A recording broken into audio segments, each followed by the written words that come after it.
following stream contains mature language and themes. Subjects that may be disturbing to some individuals will arise. Viewer discretion is advised.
And he thought the book said to serve man, but it did, but it didn't. It was... Well, hello again. So you've come to speak with your boy Twitch. I enjoy these talks, I tell you. It seems an officer's patrol car was found in the river the other night. They didn't find the officer in the car, but what they did find was Officer Ludlow. Can't be the same thing.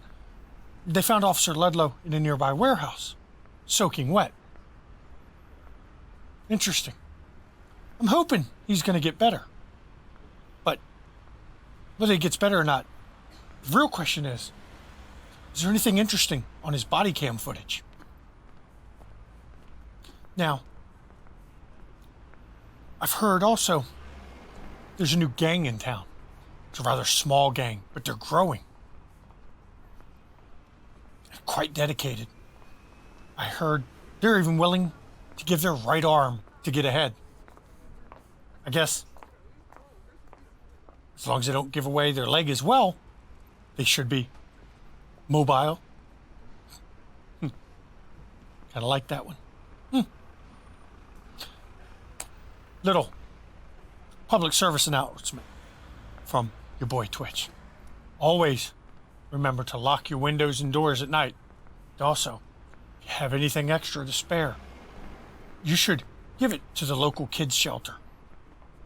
You gotta look out for the kids these days, because if you don't, something else will. Those are words to live by from your boy Twitch. We'll be talking. And then, it was actually a cookbook, and they just wanted to eat us the whole time.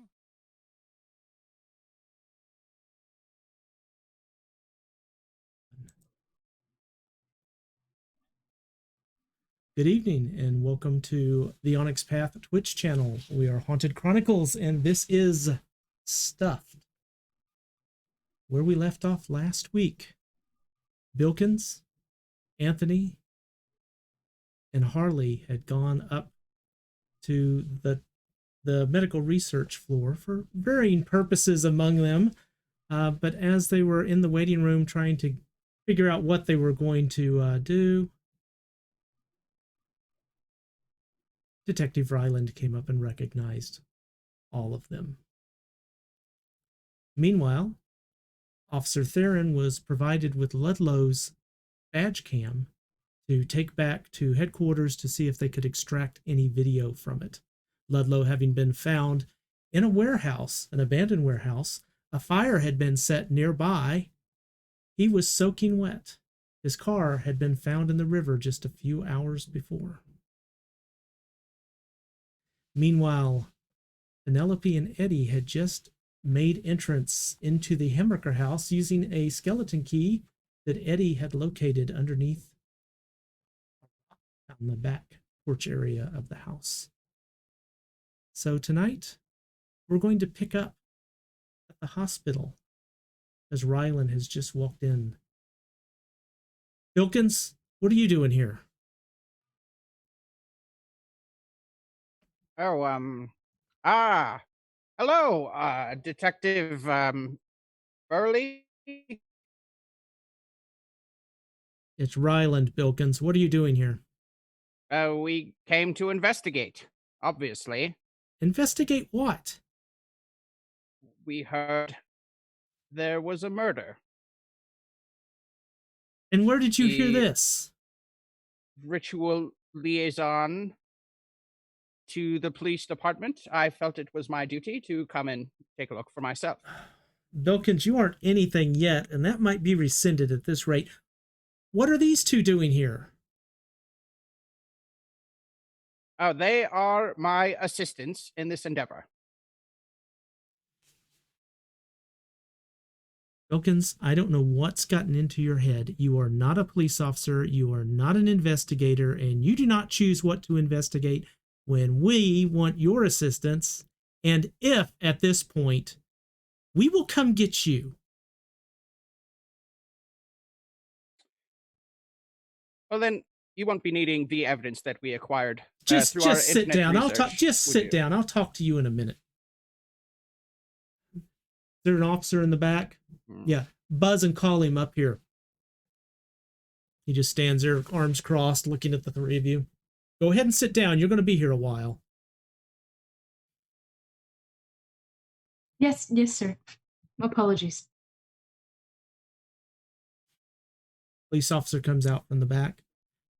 These three do not leave. And Ryland disappears through the double doors, and you hear as the electric lock engages as he goes through.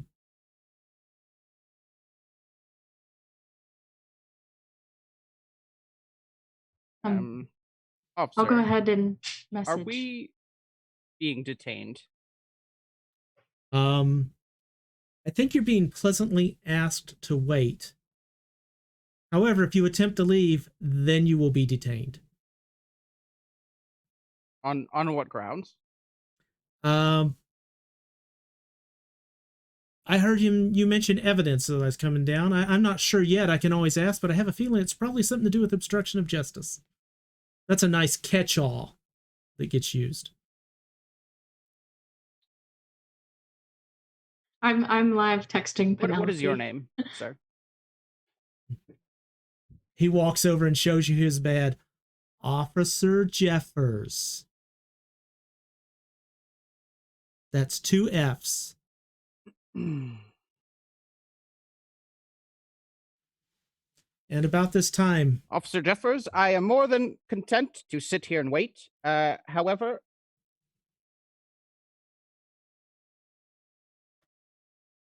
if there's any information that you receive from Detective Ryland, please keep us in the loop, as I am working closely with him on an investigation of his own. The doors burst open, and you see Ryland. He goes, Bilkins, now. My assistants. Bilkins, now. I'll at least need someone to take notes for me, I indicate. Bilkins, close your mouth and come here before I change my mind. Very well, Detective. No need for threats. Merely trying to keep everything organized, my notes and everything else. You two stay here. I'll be right back. As soon as the doors close behind you, he reaches in and pulls out a stack of about 6 sheets of paper that are stapled together in the corner. Sign this. I read over them pretty haphazardly. I'm like a little bit like too pumped, so I'm breezing through and looking for just the important sections. Anything in there that's kind of shady. You know what? You're experienced with some of this stuff. Give me intelligence and academics.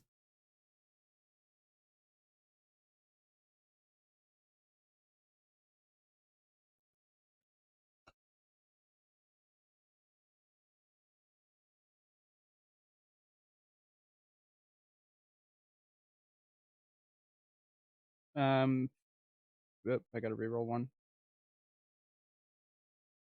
4 successes. Awesome. You look through this, there are statements in there that you will not share anything that you find with the press, the media. You won't share with anybody who's not approved. It doesn't say approved by whom. Just basic stuff. It's a non-disclosure agreement. Yeah, the financial situation, is that covered in this as well? Yeah, it is. It is. They are actually going to pay you quite well for consulting information. For every hour that you consult, it's $250. And if you have to go to court, that doubles to $500 an hour for the entire time that you are required to be at the courthouse. I see just that part, and I signed so fast. As you're walking down the hall, one thing you notice is you start to pick up this smell. The smell is the smell of meat that has been left out on the counter too long. It's not exactly rotten, but it's not that good meat smell. You know what I'm talking about? The blood's turned. So you're not really getting that copper metallic smell. It's more that, flies are going to love this smell. He stops you and hands you a pair of slip-over blue covers for your shoes, some gloves. Would you like a face mask? That won't be necessary. He pulls out a thing of Vaseline, a little thing of it, and he goes and takes 2 spoons and puts it under his nose and goes, I recommend it. It'll help. I'll take it. Put it on. And that begins to mask the smell away. And as you turn the corner, you see the body of a woman, presumably a doctor because she's wearing the usual smock of it. Except the big gaping hole in her chest kind of makes you wonder. And the fact that her mouth has been sewn shut. He points to the floor and says, be careful where you walk. There's a swash of blood. And then there's something on the floor. It takes you a moment to figure out what it is. It's the woman's heart, but it has been smashed to pieces. There are some papers that are lying in the blood. The heart was apparently placed on top of them before it was smashed. Yes. I really didn't need to see any of this. I'm just looking for her associates. I believe she had some interns that were working on a project, and that's why I came here. Bilkins, you are here because of your understanding of rituals and cults. Does this look like a ritualistic murder to you? Does it? I don't know. I'll leave that up to you. Now, if you want to research any more about it, you're welcome to roll for that. But opinion's opinion, and you could have your own. No, yeah, I'd like to roll based on my background and experience. All right. I've seen Indiana Jones, so let's go with, you can use either intelligence or wits. I will leave that up to you, and occult. Okay.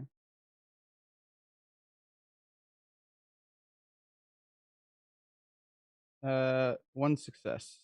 If I get a 1, that's a critical failure. Does that count against only the if you get no successes? If you get a success, it wipes out the ones in this game. Got you. So. All right. Yeah, I got 1. All right. Well, her lips are sewn shut. That's somewhat ritualistic. Her heart was surgically removed from her chest. Yeah.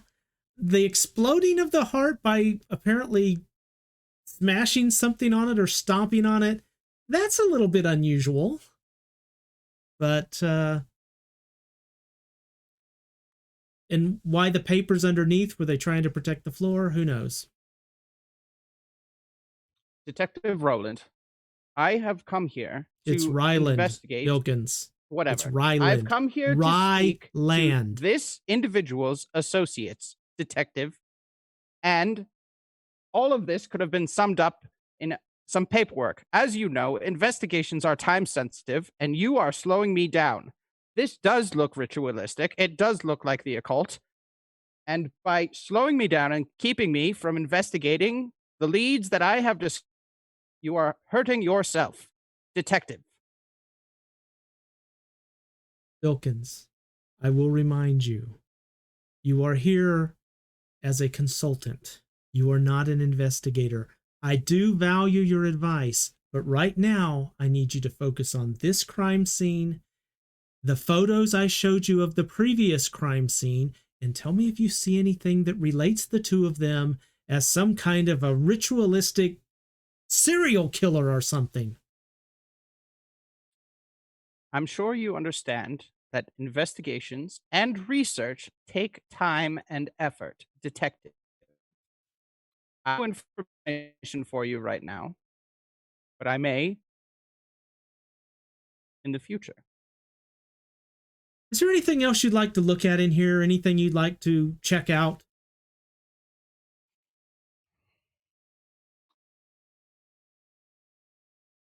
As a matter of fact, there is. They need my assistance.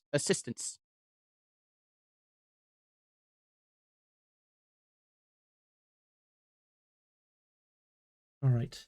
What was it? What was the information you were looking for?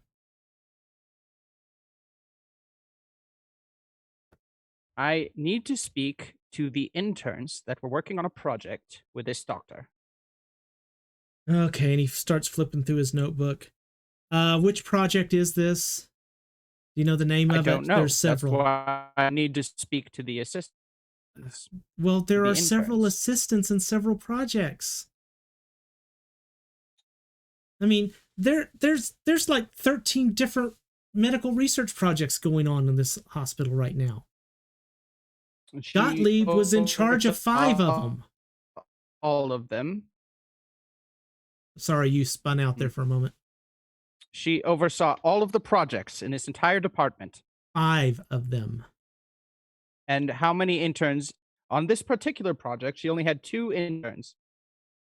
Okay. As my assistant Tony, my assistant Tony has the names. There's a good chance he has the names. If you could just retrieve him from the lobby so I could speak to him. I'm not bringing them in here. One of them is a minor, and the other 2 are not under non-disclosures, and you really shouldn't be discussing them with them. Well, they should get non-disclosures. They will be working with me very closely. I will vet them, but that's not going to be possible for the minor. He's an intern working for college credit. All right. While this debate goes on, because it's apparently going to happen for a while, let's go back out to the waiting room. Where the damn you, Bilkins, where the receptionist is looking over at the other 2, and is there something I could help you 2 with? I'm sorry, it's been a rough day. Do you have any water? Yeah, there's a water machine over there, the thing with the water bottle on top of it. Oh, thank next you. to the coffee. Thank you. Anthony, do you want anything? Not really, but you don't think that we're gonna get arrested, do you? No, I don't think so. I think Bilkins might get arrested, but I don't see why we would. All right. I mean, I don't want to see him have to deal with that either, but well, there are consequences to the way Mr. Bilkins acts. So I would hate to see it too, especially because it interferes with what we're doing, but he'll have to learn eventually, I suppose. I'm gonna go grab some water. Are you sure you're okay? yeah. I don't mean to stick my nose where it doesn't belong, but it looked like you were texting somebody. Oh, I was just letting Penelope know what was going on. I didn't want them to be out of the loop, just in case something happens.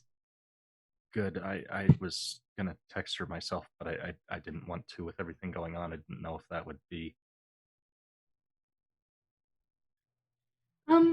I think the less, I think the less you act like you're doing something wrong, the less likely people are going to think that you're doing something wrong. So, really, I think just take care, and hopefully everything will work out. And if Bilkins gets a little too uppity, we're not at fault for that. I just hope my dad sees it that way. Oh, I'm sure it'll be okay. If anything happens and for some reason your dad ends up finding out or getting involved, please, I'd be happy to mediate, or I Oh can no, that's contact just CPS or whatever you need. no, that's really all right. If anything, that'll just look. Sure. It'll be fine. It'll be fine. I know how to handle dad. It's more if the police are involved, he's not going to handle it well. I understand.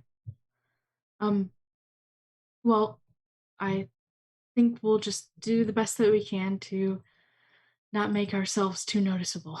So far, we've done a bad job, but it looks like we're forming a sort of group and we're in the middle of something pretty big. So we should try to be as quiet about it as possible from now on. And I'll do my best to make sure that you're protected. Okay. I know that we have kind of a teacher student relationship normally, but in these extraneous circumstances, please consider me a friend.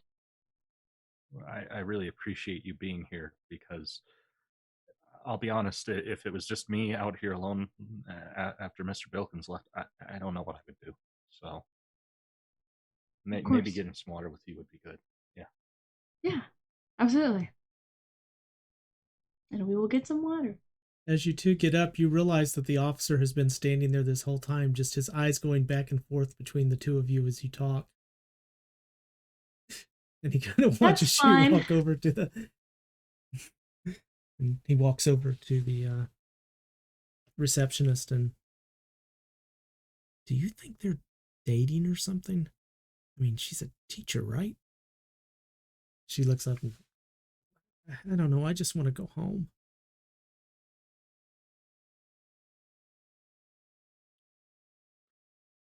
Flipping back into the back room. Bilkins, listen to me. You are not in charge of this investigation. I'm willing to listen to your input, but you do not have the authority to go question people. You do not have the authority to deputize people. Do you understand this? Don't make me regret bringing you into this, Bilkins. I have no plans to deputize anyone, and I also have no plans to what was the word you used? Interrogate anyone. I don't plan on doing any of these things. You can rest assured, detective. Please, Mr. Bilkins, please. What I am doing, I am sure the initial murder of Mr. Hemaker is connected to this lady's death in some way. I am positive. Now, I am trying to find evidence to present to you, detective, so that you will have something to go on. And to do that, I need to speak to the interns. Perfect. Tell me, what is it you think that ties them together? What? Give me just a clue. The research project, detective. What about the research project? This doctor was working on a research project that involved Mr. Hemaker. Wait a minute. What? Where did you get that information? I don't see that in notes anywhere. I am a professor, and I still have my academic contacts. Wait a minute. I'm not quite understand. Have you been talking to somebody to gather this information? Detective Ryland, do you want more information? Perhaps you should let me investigate the way I see fit. If you would like a consultation, then allow me to consult. Give me a manipulation and persuasion, please. Manipulation and persuasion. And I am using the electronic die roller tonight because I don't feel like getting the die pool out of the bottom drawer over here.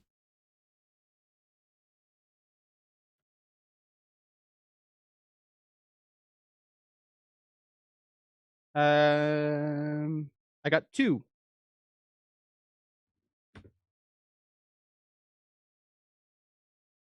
All right. Look, don't just go questioning people. Don't involve anyone else. Do not share this information with them. And if you want to talk to the interns, I'm fine with that. But either myself or Officer Theron need to be with you. Do you understand this? Detective, I fully intend on operating within the scope of the law as much as I possibly can. If I need to go beyond that, I will involve you.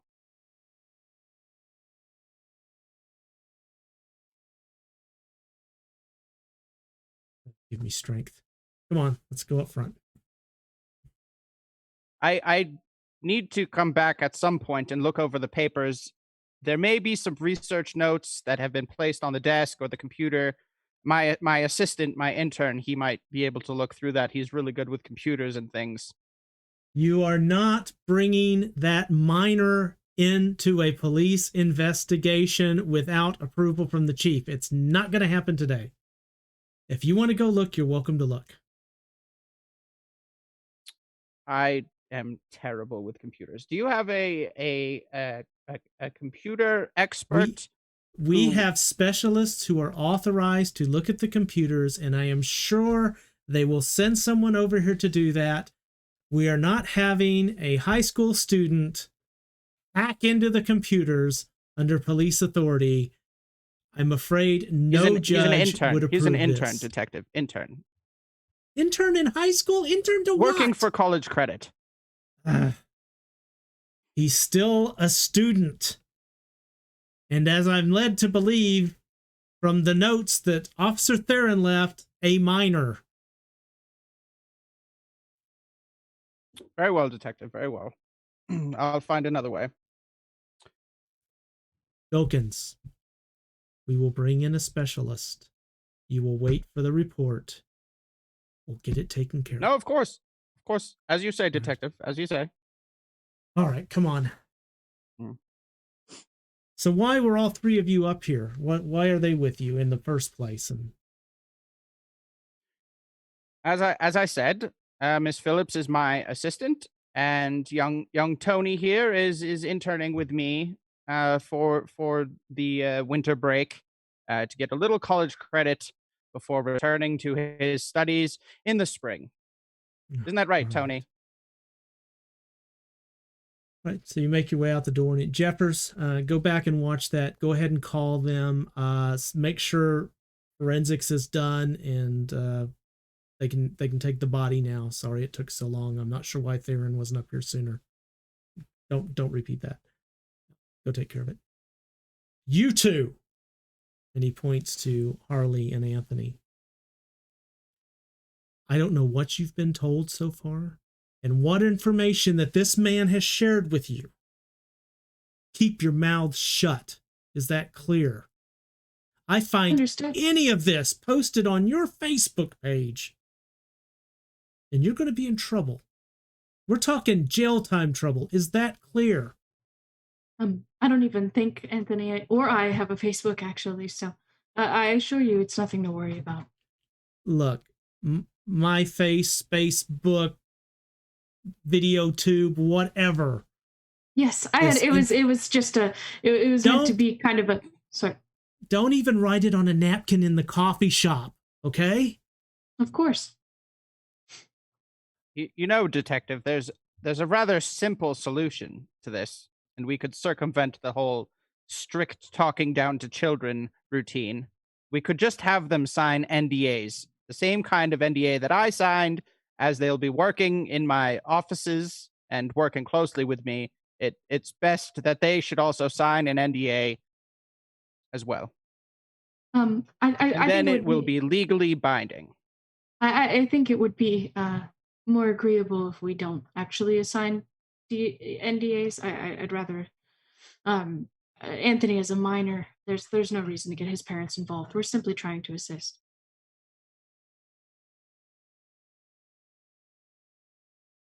Very Okay. well. Miss Phillips. Why don't As you you know, an all... NDA protects yourself as well as the law, but have I it your way. understand.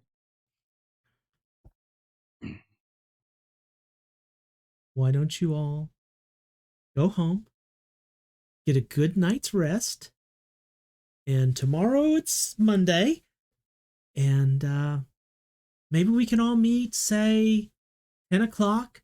I'll have breakfast brought in, and we can sit down with the chief and figure all this out. Good? That's agreeable for me. Excellent. I'm not sure that fits in my schedule. I'd rather call you back and set up an appointment at a later date, Detective. Wilkins, do you want these two on your team? Oh, I do, Detective, yes. 10 o'clock, be there. And he leaves. He hits the elevator button, thinks about it for 2 seconds, and takes the stairs.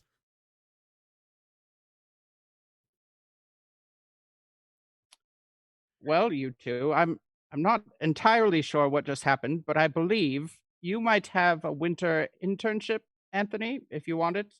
I'm not sure about getting you college credit for it or anything, but I could use an assistant during this consultation, and I believe you, with your technical expertise and note-taking capabilities and mechanical knowledge, you'd be ideal for the position I'm considering you for.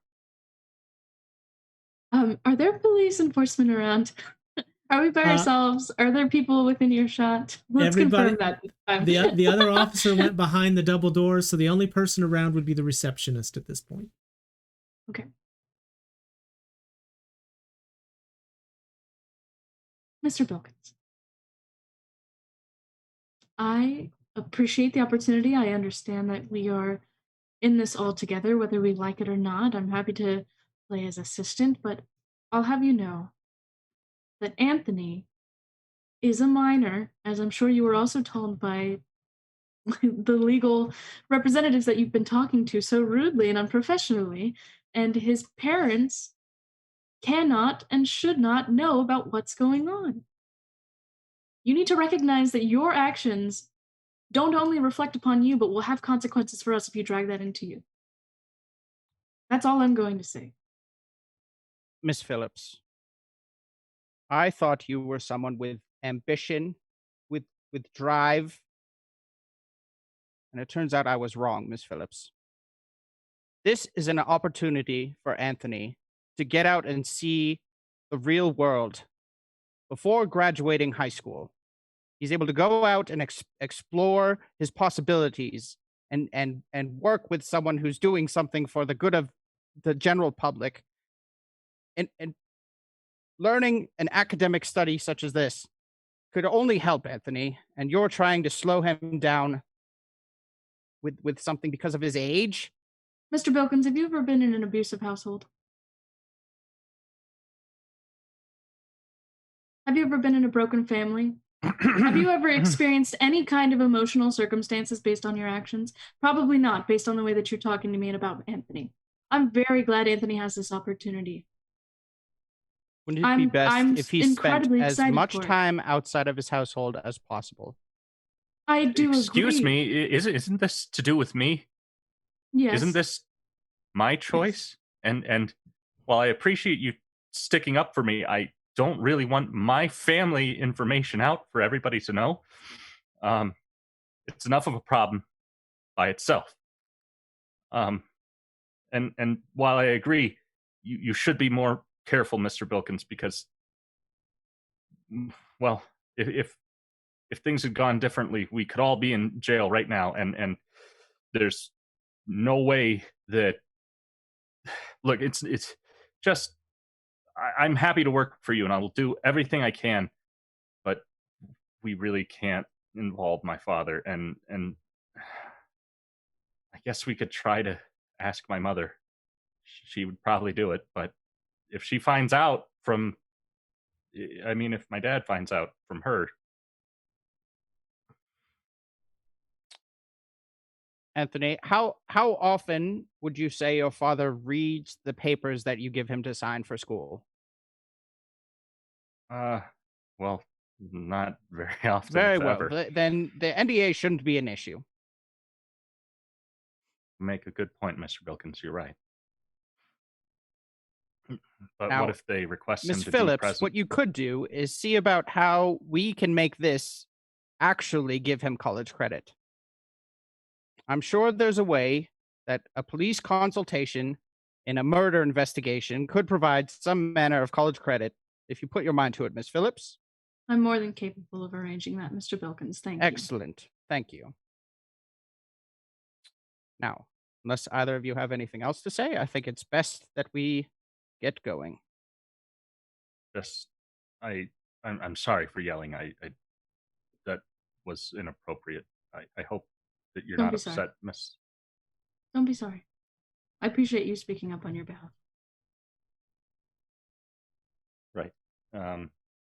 Maybe we ought to head back to the car to get Sydney out. We have Sydney right here. And she'll Well, pet her. I mean, out of the building. Oh, yes, of course. Yeah, so with that, we leave that waiting area and head downstairs. Bilkins is going to walk in front, try to walk in front of the other two, and he makes no effort to grab the dog from Harley. All right. Real I'm quick, so going- did we come here with Officer Theron? How did we get You here? did. Yeah. You did. All of you came with Officer Theron. Oh, that's right. who- And then we split up. That's right. Right. She was stopped by Ryland in the ER. And so, real quickly, Theron, you have arrived at the police station. All right. Not wasting any time, I'm going to rush in the front. Receptionist, I assume is there. Sergeant. Hey, is Tommy here? This is really important. I'm sorry. Who do you need, Officer Theron? Tommy, the videographer. Oh, I mean, it's getting kind of late at night. This is the camera from Ludlow. This is important. Oh, just a moment. Turns around, dials a couple of numbers. Yes, Tommy, and we've got Ludlow's camera. Oh, okay, great. Yeah, go ahead and take it down. Okay, yeah, thank you. They're waiting for you in the basement. All right. She will head down to the basement just as quick as she can. Hey, how's Ludlow doing? I don't know.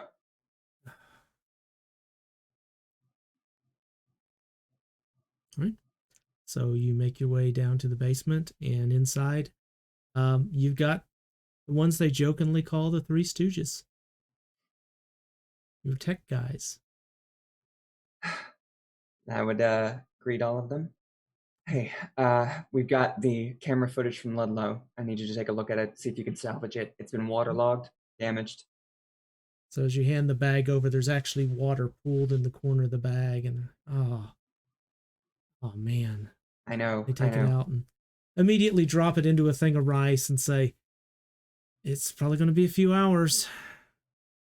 You might want to go get coffee and a donut." Yeah. I'm probably gonna head back down to the hospital. No, not for you. For us, we'd like coffee and a donut. All right. Well, you guys have anything else? No, that'll do it. All right, you've earned it, I guess. Make sure you get as much as you can off that tape. The more you get, the more donuts I'll bring you. And so they immediately begin working on different things, trying to get the thing dried out so that they can do something with it. But this is obviously going to take quite a bit of time. I would go around the office, see if they've actually got donuts, and there's probably coffee, I assume. It might be some donuts. you could find this somewhere. No problem. So. Yeah, bring it down to them, no problem. You can just sit over there, I guess, if you want to wait. Whatever you want to do. Today's a hectic day. I gotta get going. As soon as you get anything, send me a text, okay? Okay. If you want, what do you want the text to say? We have some footage that has been able to be salvaged or something like that. You're the videographer. I don't know the jargon. Okay, we'll send you a text. And what is Officer Theron going to do during this time? I gotta head back to the hospital and make sure Ryland's getting done and check on Ludlow. I don't know his status, so. All right.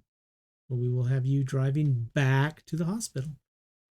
Meanwhile, back at the Hemmerker house, you have made your way in. You are inside the little alcove by the back door. There's a few jackets hanging there. It's kind of like it's been used a little bit for storage. Probably nobody goes in and out of this door regularly. The entire house is dark. The sun has gone down. It is getting evening, so, in winter. How would you like to proceed? Hello, any murderous demons in here? Hey, No? there are police outside. I'm being that loud. I get my camera out. Did we have time to stop by my place for me to grab, like, I'm trying to think if I had like a night vision or something like that. I probably You didn't don't. say you wanted to do that before you went, That's so no, fine. you have none of that equipment. I will just have my phone on, and what I will do, I'm assuming the windows have been boarded up because of it being a crime scene or covered in some way, so No, people can't see there in. is police tape outside. There are the usual Mhm. curtains over the windows, but if you Okay. shine a light at the curtains, it is going to show outside. Okay. Well, I will have my. I will have my phone recording anyways, but I don't know if it'll be able to pick up anything. So she would attempt to leave the storage area and try and go out into the other room. Okay. I don't really know how we're gonna look around if we can't turn on any lights. I know, but do you have a phone on you? Yeah. Instead of turning on the flashlight, just turn on the phone and then just hold that. It will be dim enough that it won't go through the window, but it's probably not going to do much. Better than nothing, I guess. I'm curious, what kind of phone do you have, Eddie? I almost hope it's a flip phone, but It's a That'd be funny. Nokia. yeah. It's probably just like an old Android. Okay. So you get a little bit of light out of that, and as soon as you leave the alcove, you find yourself in the kitchen, where, while they have removed the body, they didn't clean up anything else. And it's what's that? There's some kind of a smell in the air, and it takes you a moment. Cigar. It smells like somebody smoked a cigar in here at some point.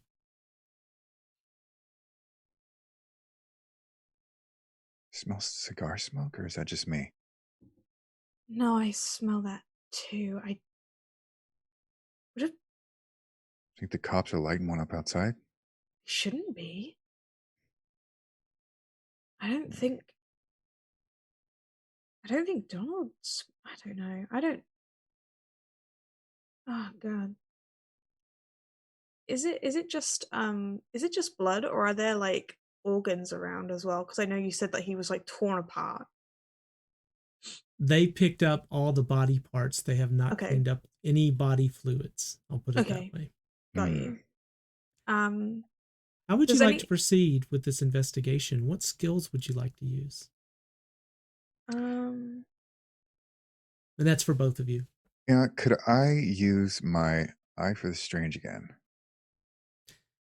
Okay, that can go in there. That'll be kind of an add-on for Right. your an add-on, okay. investigation. But the actual investigation, hold Yeah. on just a sec. kind of give me a clue what it is, because you haven't really discussed this with each other. Eddie, what is it you're looking for?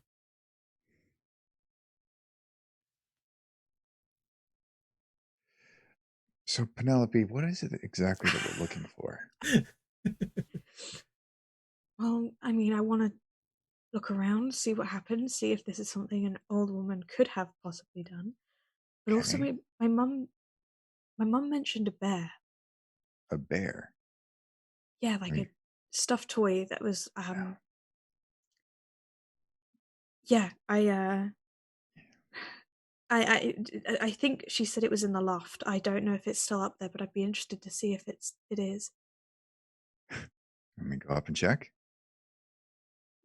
Well, I would like to have a look around, yes. And also there could be clues and stuff they've missed. I mean, I just want to be able to get a video so I can show the rest. I can see if anything's out of the ordinary and maybe look and see if we can find any stuffed Like animals. what? Stuffed animals. Okay. That narrows it down. I guess they probably wouldn't be looking for those, but do you really think this is connected to all the other stuff going on? I don't know. I don't know. But I don't think an old woman could have done this. I don't know. People are capable of a lot. She like holds his arm to like shine the light around and just kind of show the devastation and be like, yes, an elderly lady did this. Look, I don't want to believe it either. I mean, I was friends with the Hemmickers too, but I just, you know, try not to have too much faith in people. Penelope, I'm going to need a wits and composure from you, because as you have an anticipation of what you are going to see. Wits and what was it? Composure, sorry? Yep, wits and composure. And we are going to, because you have a direct relation to this family, but you are also someone who's investigated horrific things, I'm going to adjust your die pool and take 2 die from it. So it's a -2 to your die pool.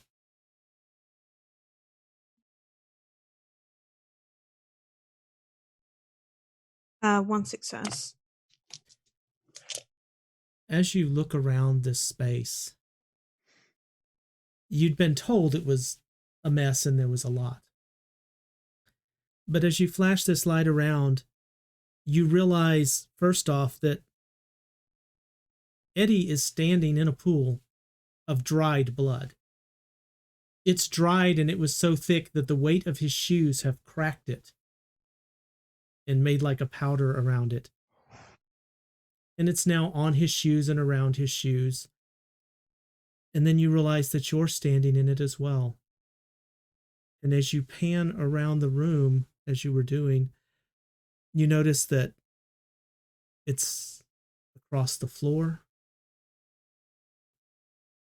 into the entrance to the home. There are spatters on the wall, on several of the walls. There's a dragged trail, like something was pulled through this mass of blood that's on the floor. You can see where something was set on top of the countertop that left a trail of blood. It's just everywhere. Penelope's going to try and follow where the trail leads to, the things that were on the counter or the dragged. Okay. Give me an idea what skills you want to use for the investigation. I need that from both of you, please. I mean, would I need to say stealth? Because I know we're inside, but I know that there's still... Well, stealth is trying to be quiet, but yeah, if you want to be quiet while you're doing this, stealth would be a good one. What skill would you like to match that up with? Wits, intelligence, presence. I can see a lot of things fitting.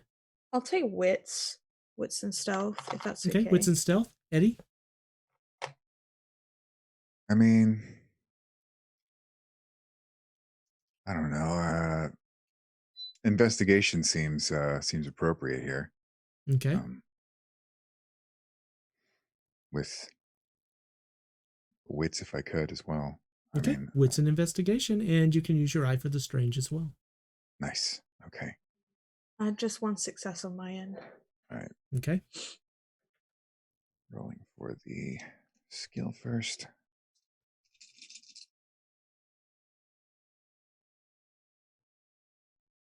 And just to check, it was the loft or the attic that was where she remembered the bear being stored. Correct. I'm Okay, about to that's give fine. you a detail of the downstairs, and then we can go over the upstairs, That's Awesome. no which you would suc- have never been into. no successes on the investigation roll, but do I still get to roll eye for the strange? Yes, absolutely. Absolutely. All right. Just a sec. That is.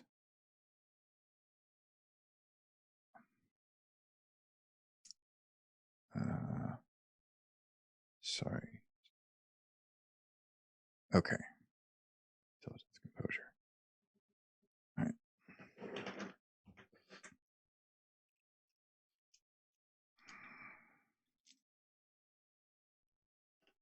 While he's rolling that, the back door leads into a small little alcove, which leads on to the kitchen. To the left of the kitchen is the living room. So there's a couch in there, a table, a TV. Off to the right, well, in the kitchen, you've got a kitchen and a breakfast nook. Off to the right is the front door. And also another little room that they have set up. It used to be like a living room, but they've made it the bedroom. Cool. The staircase is directly opposite the back door, so it's right in front of you, going up. And next to that is the downstairs restroom. How'd it go, Eddie? Okay. I rolled one success. Okay. As you make your way around through the kitchen area and the living room, I'm going to scope you in there right now. Eddie, you notice there's a strange pattern in one section of the blood. It's a large pool of it. You can see where there's some lines in it, but it only takes you a moment to realize, oh, that's probably where they took their swabs. Forensics probably did that.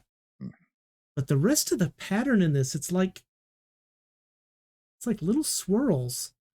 It honestly reminds you a little bit of A Starry Night by Van Gogh, but it's obviously not quite that artistic, but there's something odd about it that catches your eye. Penelope, you're drawn to the living room. The couch where you've been in this house with them before. You know, Dawn sat on the right-hand side. Your aunt sat on the left-hand side. Presumably that's where they found her. And you notice blood spatter on the couch. Draws a perfect outline of where she would have been sitting. You can tell exactly where she sat on this couch by the blood spatter that's missing where her body would have been. I knew it. She couldn't have done it. Look, Eddie, look. She was sat down. She was sat down. Standing in Mr. Hammaker. Don't think about that right now. Just try You not hear to. the front door Penelope. turn, the knob turn, and a flashlight comes in. Who's in here? I hide with my hiding place specialty. I've played hide and seek in my great aunt and uncle's house before. All right. Go ahead and Could I also grab Eddie and like bring him wherever I decide to hide?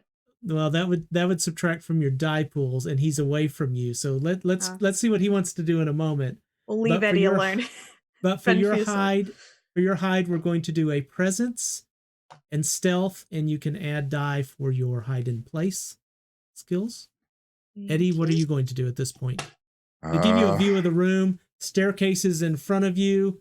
There's a kitchen island behind you, and pretty much open space to the front door beyond that.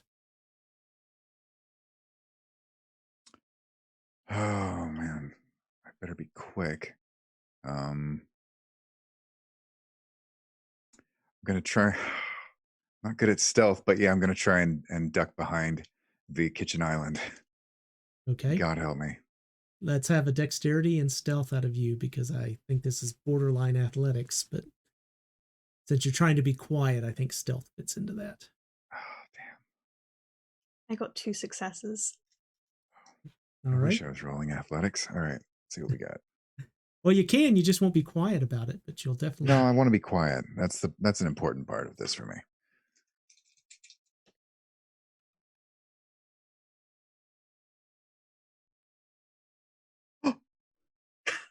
No way. No way. That's 3 successes. You kind of move. You slip a little bit on the blood. It's dried, but it still makes the floor a little zip. But that allows you to just kind of slide your way around the corner, and you crawl back behind the island, and the flashlight goes across the space where you were. You can see as it pans across the wall. Okay, I heard somebody in here.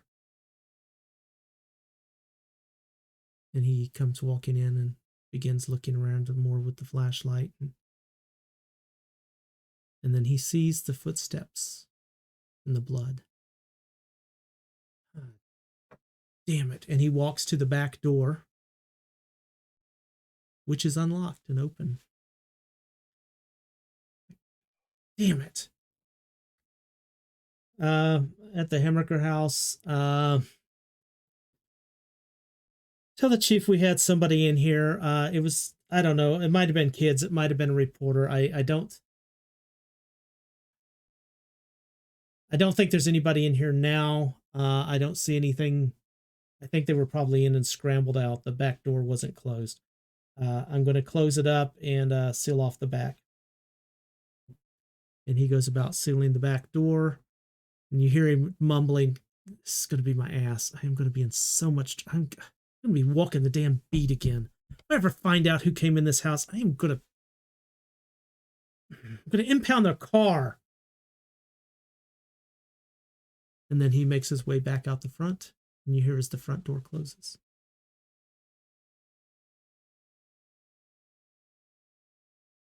Oh, shit. Penelope. And then you hear the front door open again. "If you're still in here, I'm having forensics come check out the footprints," and the door slams, and you hear a key in the lock.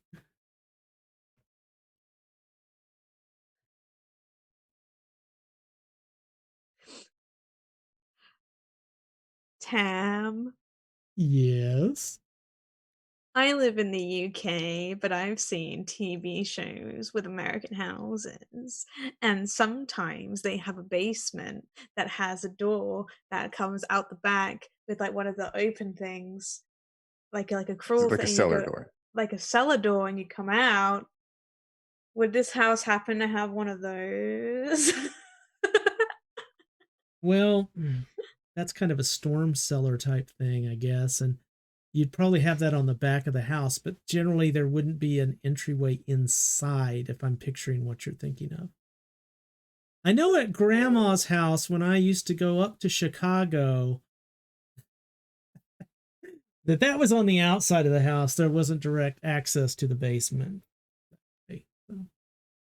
Well, I have a great aunt and uncle, like everyone does, and they had loads of secret entrances and exits in their house that when they lived in Chicago. Would you like to roll and investigate and see if you can find one of them? I'm just afraid that we're stuck. I would like to try and find a plausible way to get out of here once we Penelope, yes. do you still want to check out the loft before we get out of here? I'm just trying to think, how long will it take to get from the station to here? Because do we have time to check it out or not? Oh, The two places you haven't looked are the bedroom and the loft. I mean, if If we don't find anything, what was the point of coming in here? Besides, we're already screwed. They're going to check out our footprints. All right. Let's just really quickly try and see if we can find anything, and then find a way out. Actually, maybe I can try and, I don't know, do something about the footprints while you do that. Good idea. Do that. Yeah. And I will go to the bedroom and panic quietly. All She's right. gonna like, we're fine. Shuts the door. All right, where are the clearest footprints? Probably by the back door, and they're not clear at all because it's basically the powdered blood, and so whatever prints would be left by your shoes in that, it's probably something you could sweep away if you wanted to. Yeah, I'll just grab like a kitchen towel or something and wipe them off, Okay. and then keep the kitchen towel. It's very gross. I don't want to. It's got powdered blood on it. Yes. Trying not to leave evidence. Okay. It's icky. It's very icky. I don't like it. When you look at the texture on the towel and you think about that place on the floor, it's kind of like, well, it's a little like that, but there's no blood on the towel. They obviously wouldn't have replaced those. Some kind of fabric. Yeah, whatever it could be.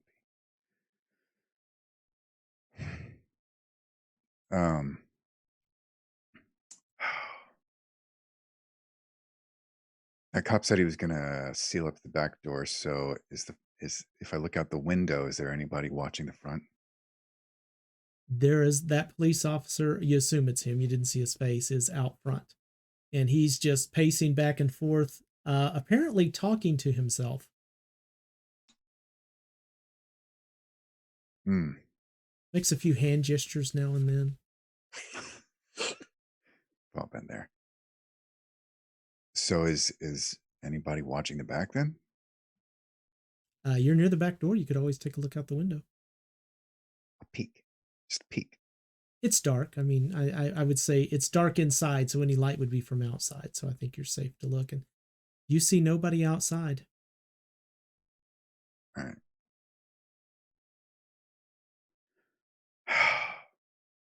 Pocket the towel and go see what Penelope's doing for the time being.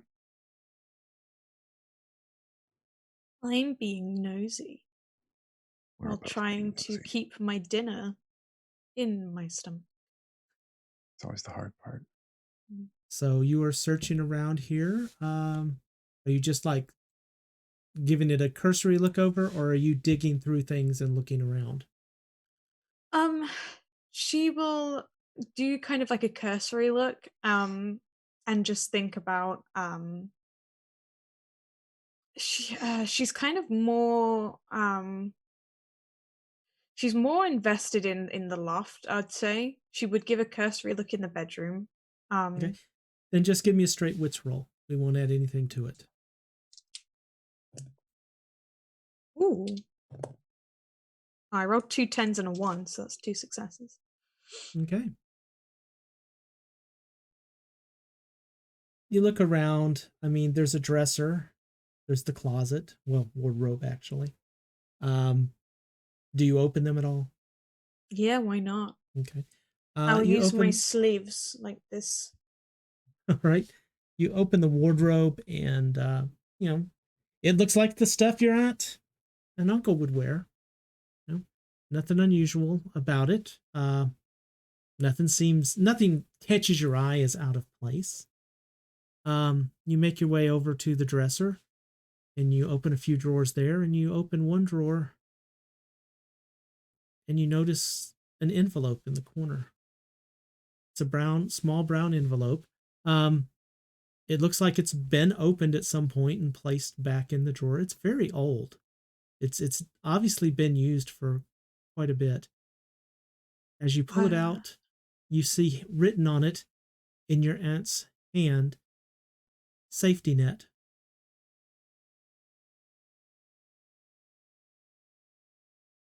Safety net? Okay. Um.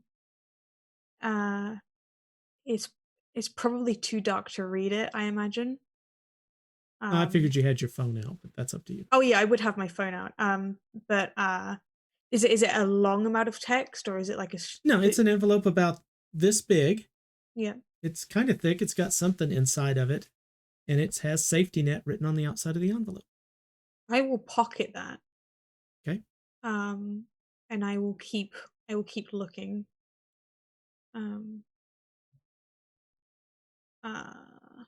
And read it when I have a time to read it. You see nothing out of the ordinary. You're a little surprised by some of the undergarments that your aunt keeps. Apparently, she was a little out there as a younger lady and has just kept these things. Cops placed it. I'm sure of it. Not. She didn't wear those. Not thinking about that. Didn't happen. It was a prank. Totally a prank. There are pictures of your aunt and uncle over the years. Okay. Going back to black and white photos, the poor color quality of the 50s, early 60s. Going forward. But that's unusual. You'd seen pictures before of your aunt when she was a little girl, but well, maybe they just like pictures of them together. Okay. Obviously she's, filming, recording all this. She will put those back. And once I've finished in the bedroom, I'll head up to the loft. Yeah, I would have already headed up to the loft. Okay. As you make your way to the stairs, I'm going to throw you a benefit here. You notice something you didn't see when you first sat down on the couch. There's a little piece of paper. Looks like it might be an envelope sticking out from under the skirting of the couch. You can just see the corner of it. Me or Eddie? Eddie's already upstairs. And I never sat on the couch either. I will go to the envelope quick and I will pick it up and see if anything's written on it. It's all computer printed. The envelope is from the hospital, and the name on it is Donald Hemaker with this address. It's not been opened. Ooh. I will pocket that. Okay. Actually, I will. I will open it, film the contents of it to read later. Flip it around, make sure there's nothing on the back, not double-sided, none of that, and then put it back. But she wants to make sure she gets a clear view of whatever it says, and then before she puts it back. Okay. All right. Since you're not attempting to read it at all, we're not going to even have you randomly see something. So that's cool. I'll read it later. Yeah. Later. All right. Forget about it. And with that, I assume you'll join Eddie upstairs. Yep. The stairs creak a little as you go up, but the guy's obviously so frustrated outside he doesn't hear anything at this point. Sweet. In the loft, first thing this sells you is the increased odor of cigar smoke. But it's stale. It's not like fresh. It's like it's been in there for a while. And then the dust. It's so full of dust. It's like nobody's been up here and did anything to clean in years. The place is full of boxes and crates and chests.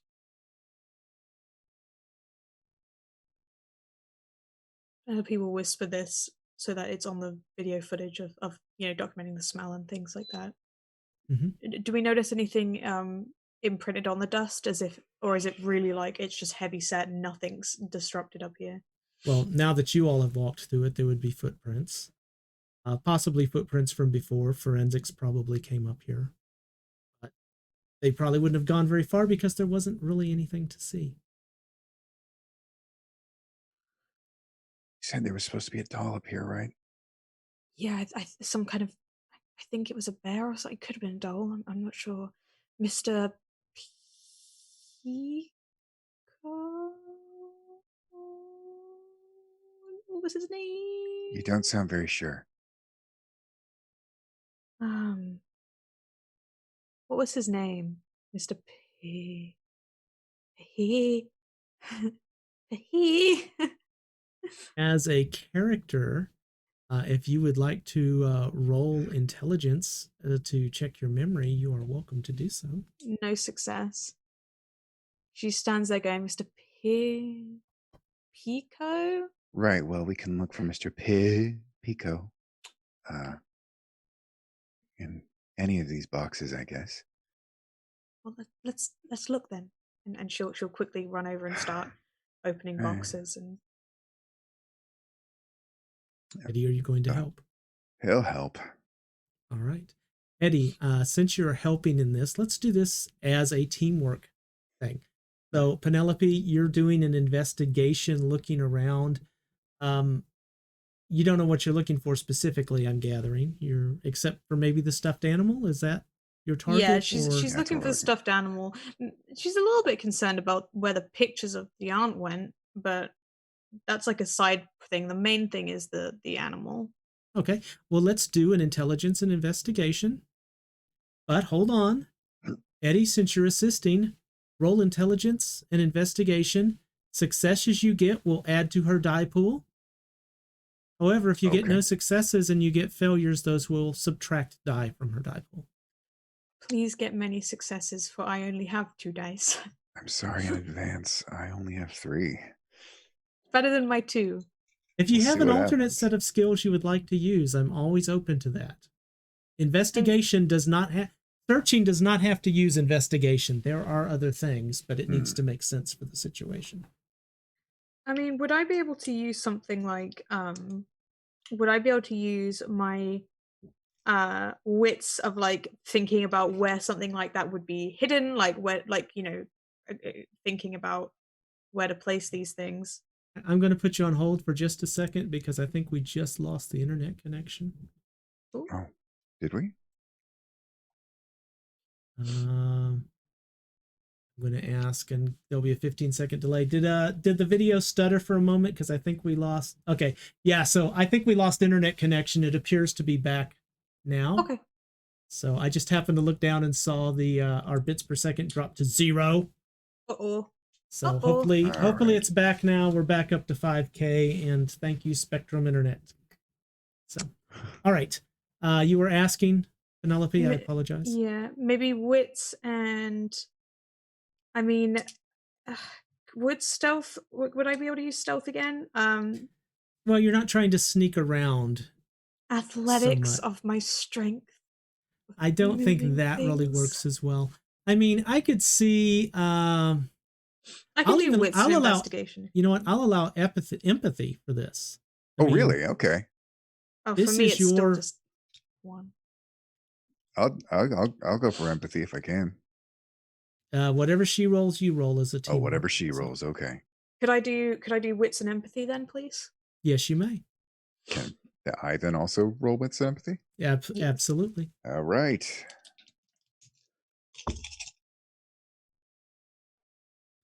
This is to get you used to rolling for teamwork, because when you use your team tactics, it will be things like this. That is only 1 success for me, but I did roll a success. That adds a die to her pool. So I have 1 success. All right. 1 it is. You make your way around looking for this. I mean, you're looking for probably a bear, right? You know, you're thinking like that. And you come around a corner and see a crate where something had obviously been sitting. But it's actually quite large. You see the place in the dust where it was. I mean, for lack of a better thing, a butt and two legs, you know? It just kind of looks like something had sat there. Nice. But based on the size of this bunny would have to be as tall as a 6-year-old. Okay. This I will- bear, this stuffed toy, this something. I will, start looking for a larger toy. Hmm. Um, The crates, looking. Yeah. the cr- Sorry, go on. the chest that it was sitting on. You can tell from the floral design on it because your aunt had a dress that looked like it. This is probably something of hers. I will open the chest. As you reach towards the chest, you hear a noise coming from right behind you overhead. You look up and you see 2 red eyes staring down at you. Large red eyes. And they are attached to a rat. Oh, A gray body.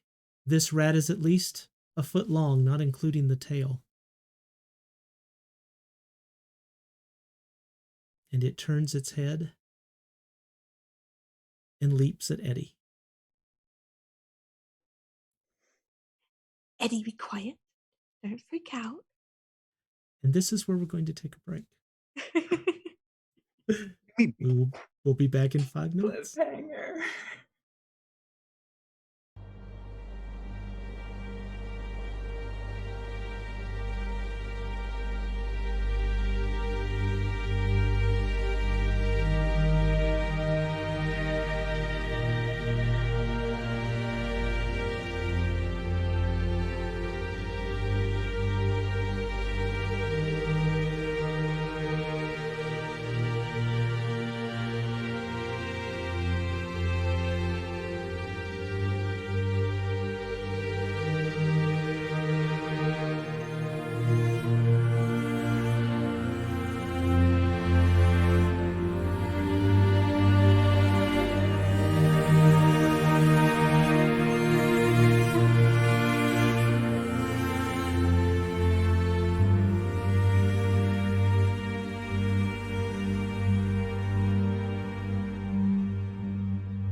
Welcome back. When we left, Eddie was just about to get a rat in the face.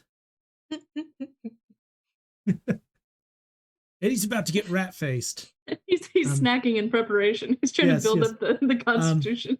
Eddie, since this caught you by surprise, I'm going to roll without defenses. The first thing that when this thing hits you, you expect a rat, but it feels soft and plush. But that is until you feel the moment these little pins bite into your face, and you are going to take 4 bashing damage. And the way this works is on your character sheet underneath health, you have those squares. Starting from the left, put a slash. 4 slashes. Holy heckin'. 4 feels like a lot. That's a lot. When you get to the end of your number of dots in health with the slashes, they will jump up to lethals. You'll just put another slash the other direction to make it an X. I've had less damage from an actual blade in these games. Oh my god. And at this point, I would like both of you to please roll initiative for me. To do this, you will roll a d10 and add your initiative value that's shown on your character sheet. Do that. Welcome to the first combat of Stuff. Can't wait to whoop a rat's ass. 11. Awesome. Penelope? Oh, sorry, I got 10. Sorry. 10? Yeah. All right, Eddie, you have this rat attached to your face that has done something. You feel the bite marks of something. It doesn't feel like teeth. It feels more like you've jabbed yourself with, like a pin. From, you've gone, bought clothes, bought a shirt, and gotten jabbed by the pin. It feels like it had a mouthful of pins. Oh, Christ, what is this? It is your initiative. It is still on you. What are you going to do? He wants to pull it off immediately. Okay. So you want to try and grab it? Yeah. Yeah, Eddie's gun is still in his glove box, unfortunately. In this case, are you trying to knock it off or are you trying to grapple it? Are you trying to grab hold of it somehow? I want it off. I want to knock it off. All right. Well, then let's just go with a simple strength and brawl to get this thing off of you. Oh boy, that's going to go well. Is there anything else I could, no. Okay, let's try it. Willpower. What would be the difference? What would be the difference if I was trying to grapple it? We would probably use dexterity and either brawl or athletics. Can I grapple it? I would say normally yes, but you've already picked a direction. I hate to change in midstream just because of your die roll. Remember, you can spend a willpower. Yeah. You just mark the box under there and add 3 die to your die pool. I'm sorry, what was that, Penelope? Oh no, I was just saying the same thing. You get 3 extra dice if he burns a willpower. Okay, sure, I'll do that.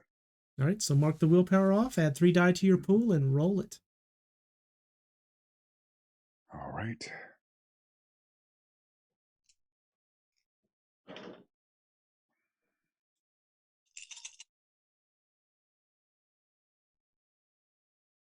Ooh, that is 1 success. You make contact with it.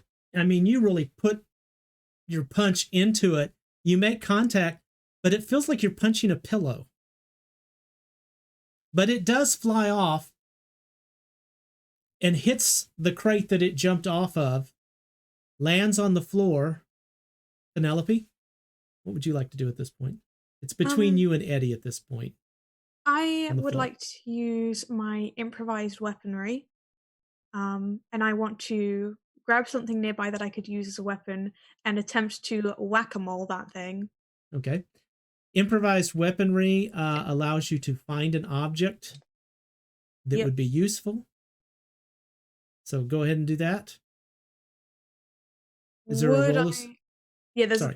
would I be able to do that and then attack it, or would that have to wait till another turn? Normally finding something is it, but I'm going to give you the element of being able to do this because the rat just got bonked against the crate. So Okay. That is 1 success on improvised weaponry.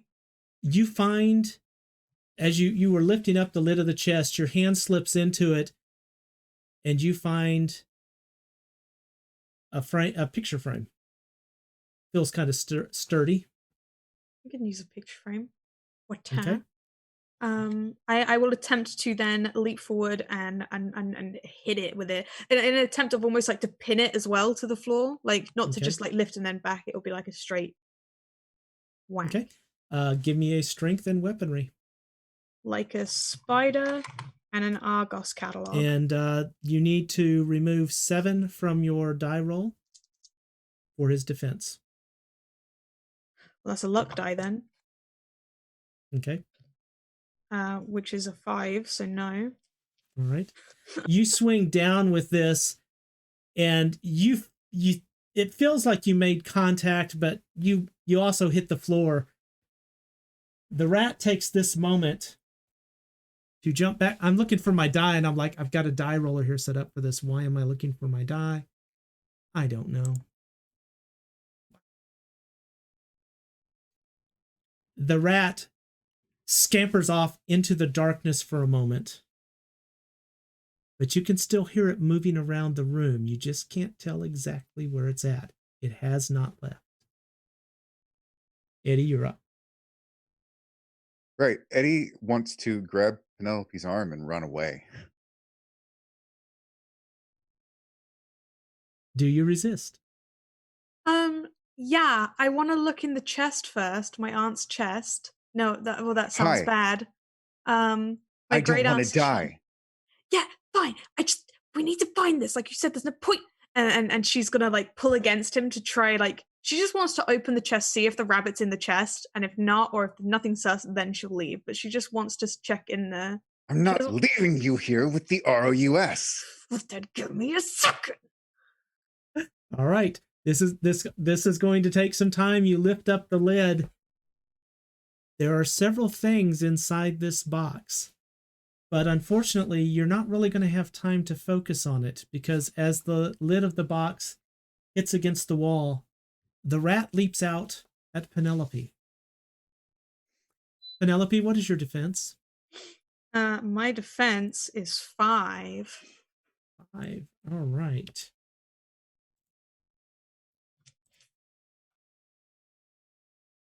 The rat comes right up above your face, knocks your glasses off, and you feel as it bites in across your face and puts a scratch, barely missing your eye. And you are going to take 2 bashing damage. All right. Eddie, you see as this rat comes leaping out of nowhere, skirts across her face, and lands on the ground to your right. Is there a window in this room or anything? Sure. Can I grab this thing and try and yeet it out the window?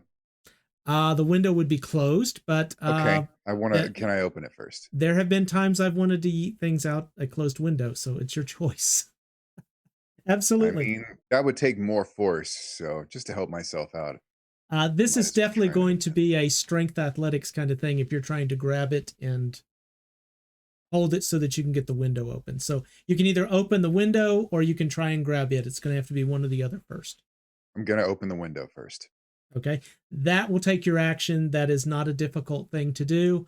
However, it does make a lot of noise. Don't care. All right. The window comes flying up. Penelope, Radican just landed on the ground to your right. You still have the picture frame in your hand. The chest is open. What do you want to do? I will try and whack it again. Okay. And then promptly resume looking into the chest. So you did add your improvised weaponry to that for your die roll, right? I don't know what I get for the weapon. It just says +0. that's damage. So it's, if you have a dot in it, it should be a dot. Let's do Oh, it. yeah. I mean, I have a dot in weaponry, and I was Okay. meant to roll an extra dice to improvise. Okay, yeah, I Yeah. didn't do that. So the defense at this point is going to be 5. So remove 5 from your die pool. That's a luck die again. No successes.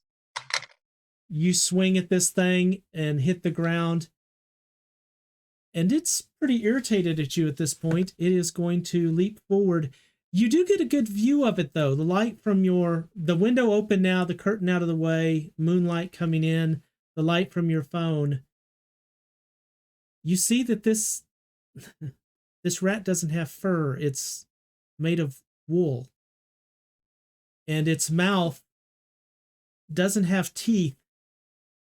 It's like somebody has shoved sewing pins in around its mouth. And it is going to leap at you. And it hits again. This time it'll be on your hand. And you feel the pain as these pins just scratch across. And you are going to take 2 bashing.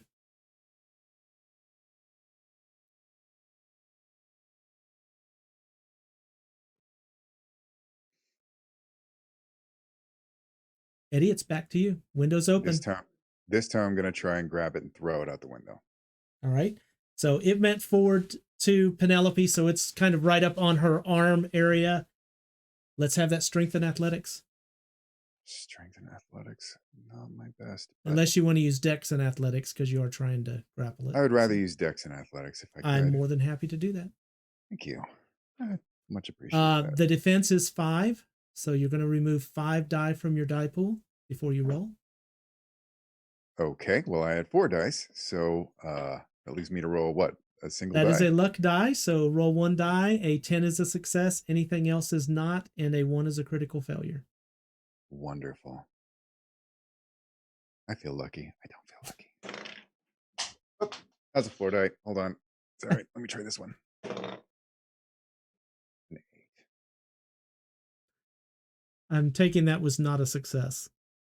No, that was an 8. So that's Okay. not a success. Yeah. You reach in to grab the rat, but it's fast. And it scrambles up Penelope's arm onto her shoulder. Penelope, what are you going to do? Penelope, if I can't throw this thing out the window, I think you should go out. I'm not staying in here. I'm gonna attempt to not be like a dumb monster in every film where they start whacking themselves. I'm gonna try and grab its tail. Okay. And I don't know what that would be because I wouldn't be using my Dexterity, Dex? dex and athletics. Let's grapple this puppy. 1 success. All right, you get hold of the tail, and you have a hold on this thing. It is wriggling madly in your hands, and let's see if it's able to get away from you. It is not. So it is just jiggling around there, and you've got it like this by the tail. Hear me out. What are you going to do? If I was to hold this, is there a like a bag nearby or something, like a box or like a chest? It that I will could take a put this moment to in? search for it, and you can't do it because you are focused on keeping this thing, unless you want to like put it under your arm or something, but I wouldn't recommend that. It has No. pins for teeth. Eddie, find a box or a crate for this thing. And while she's saying that, she's gonna hold its tail and like whack it on something, like using the tail as like the lever to like. I'm going to go ahead and give it to you that you are able to hit this thing against it. And it doesn't seem to slow it down. That's fine. I want to disorientate it until we can find something to put it in. Okay. You know what? I am going to have you roll for a damage. Give me a strength for how hard you whack this thing against this crate. Not the strongest being. And that's a 1, so that's a failure. All right. So you whack it against the thing. Unfortunately, you do hit, but apparently the thread was loose on the tail. No, that's the last thing I wanted to. Can I not just accidentally, because I'm not wearing my glasses, hit myself? It is still attached, but the tail has become very loose. Okay. Eddie, are you searching for something to put it in? Yeah, I guess so. Let's just go with a simple wits and wits and presence. You're just trying to search the area you're in. Let's just do that. Oh, sure. I appreciate that. Eddie, this is evidence. We can't just leave it. Yeah, okay.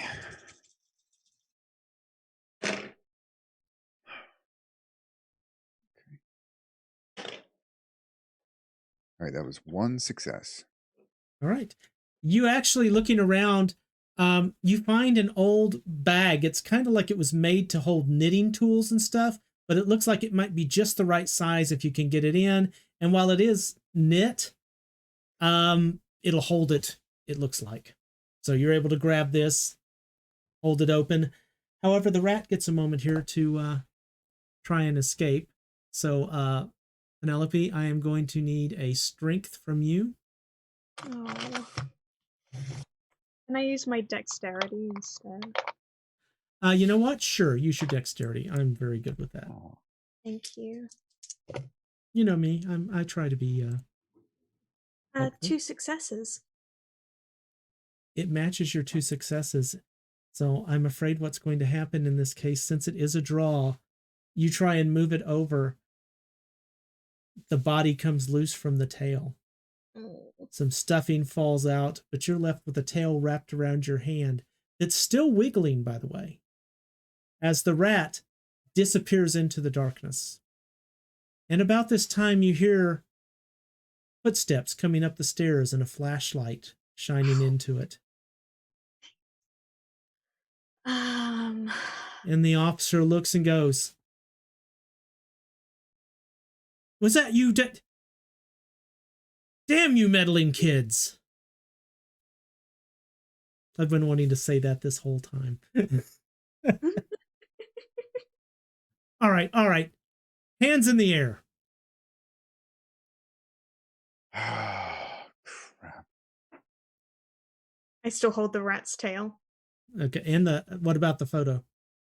Oh, the photo, the frame? Yeah. I'll drop the frame. Okay. Frame drops and cracks to the ground. Eddie, do you drop the bag? Yeah, I dropped the bag. All right. What are you two doing in here? This is my great aunt and great uncle's house. Yeah, listen, officer, we Get your hands back up. Yep. Oh, sorry. Listen, we swear we heard somebody coming in, and I didn't realize this place was off limits. We came in through the back door. We heard somebody coming in, wanted to check what was going on. Thought there might have been a break-in or something. You guys have really just wound me up with a lot of paperwork. You know that? I need both of you to make me a let's go presence and socialize. Let's see what your influence is against this officer. Could I potentially use my fame or striking looks for You are this? welcome to try whatever you would like, but how would you like to use your striking looks in this situation? Well, Or you your see, fame? my glasses hold back my looks, and as they were thrown to the ground, and my eyes are sort of watery from the rat scratch, she's just looking real vulnerable and but just also really beautiful. So what I'm getting here is Antonio Banderas as the cat in Puss in Boots. Yes. Okay.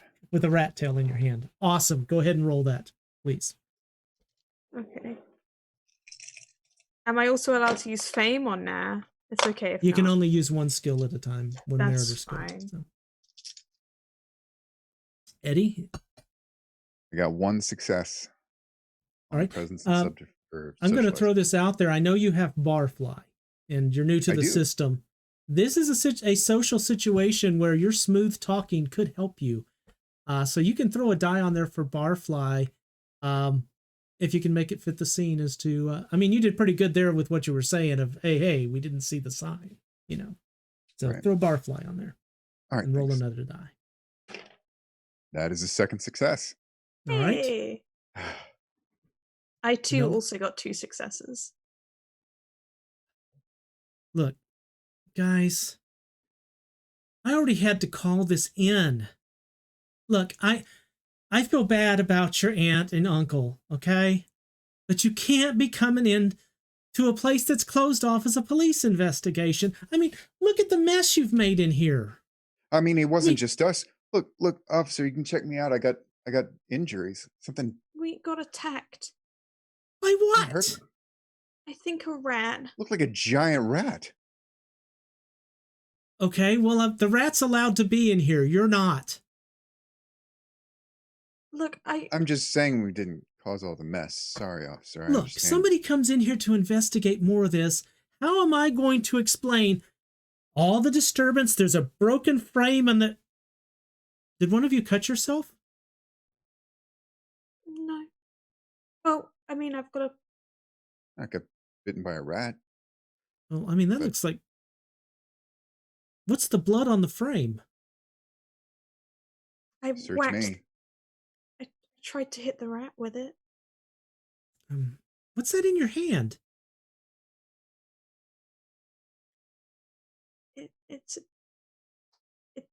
I was.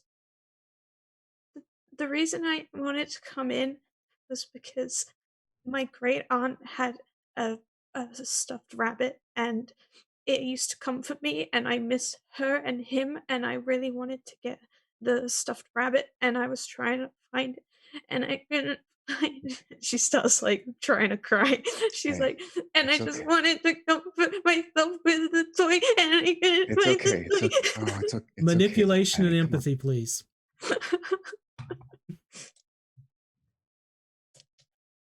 Can I use my striking looks again? Yes, for heaven's sake, yes. 2 successes again. Look, And I just wanted to grab it. what's in your hand? I found a stuffed toy, and I thought maybe it was the rabbit, but it wasn't the rabbit. Is it a snake? She shows it. I mean, it's... What, the head's ripped off. That's a tail. Maybe the I thought rat it ate was the a head. snake.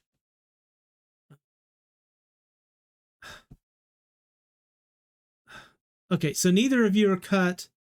Where'd you find that photo frame? And he shines the light on it, and you can clearly see there is a smudge of blood across it. Well, when the rat attacked Eddie, I grabbed a photo frame. I just found it over there in the chest.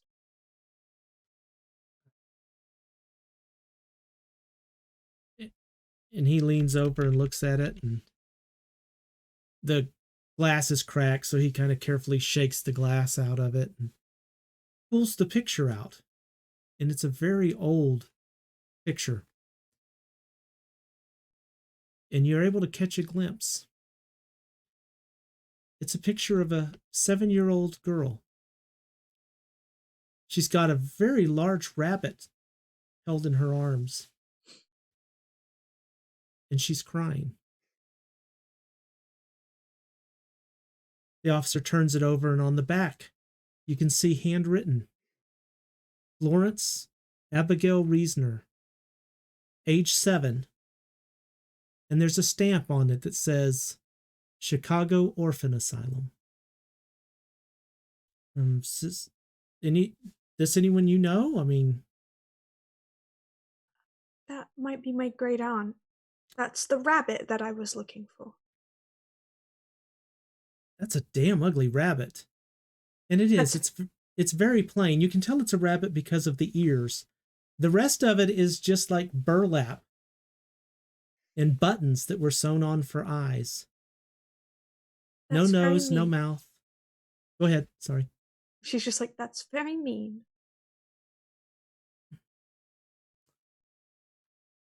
Yeah, officer, give her a break. Look, here, take the photo.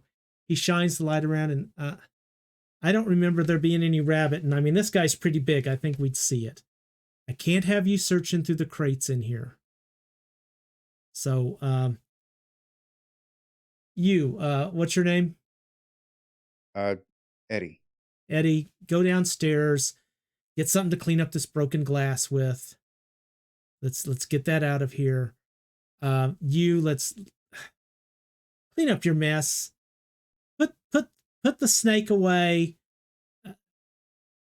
Close the chest up, and you guys clean up in here. And he walks over and shuts the window. And I'm not going to report this, but don't come back here again. Are we clear on that? Yes, sir. Right. Hurry up. Come out the front. How did you get the back door open? Well, like I said, we heard a noise. It was open when I came. Yeah. All right, fine. And you hear him as he goes downstairs. Maybe whoever it was took the bunny.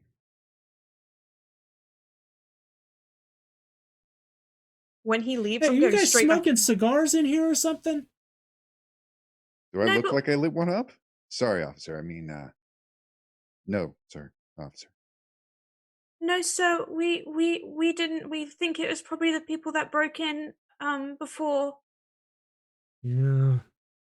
Nobody broke in before. Just cut it out. Come on, hurry up. Get that mess cleaned up. All right. You've got probably 5 minutes. What are you going to do? I'm looking in that chest. All right. Eddie, what are you going to do? You know, if we had left like I wanted to, we wouldn't have gotten in all this trouble. But Yeah, well, we've got whatever's in that time. chest, it better be worth it.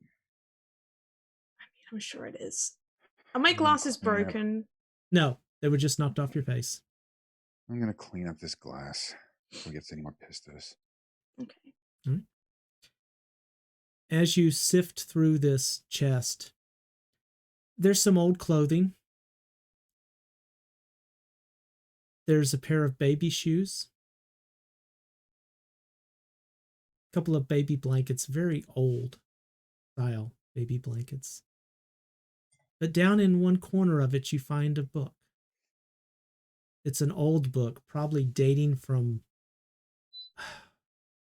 40s, early 50s. Leather bound. Not expensive leather, just, thin leather bound. But when you open it up, you find that it's a diary.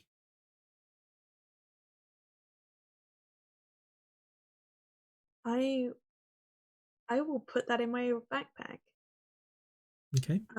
Did he leave the picture with the blood on it? Yes, he left the picture with you and had you guys clean up the frame. I will take the picture.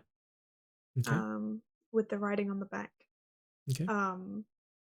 Is there really is there anywhere else, like even looking up at the ceiling, is there really no sign of this rabbit? Is there like real nothing here to do with it? Nothing. Okay. She will. I'm going to give you a little bit more on that diary, though. The first entry is from August 8th, 1948. That's as much as you read as you open it. That's how you know it's a diary.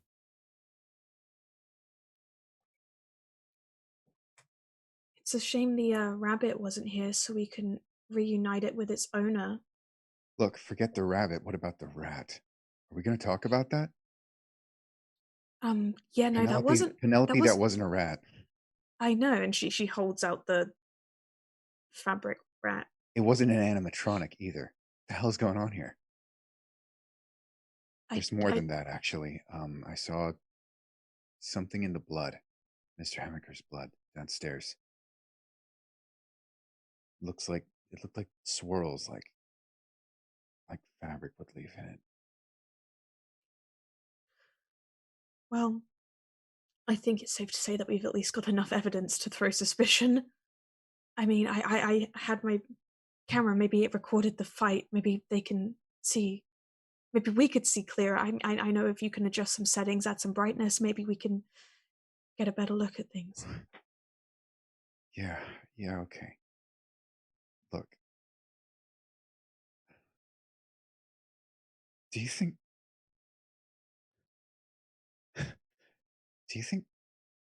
Okay, no, I can't say it. It's too crazy. Never mind. Let's just get out of here. Do you think the dolls did it? I thought we agreed we weren't going to say the crazy thing, Penelope. I didn't agree on nothing.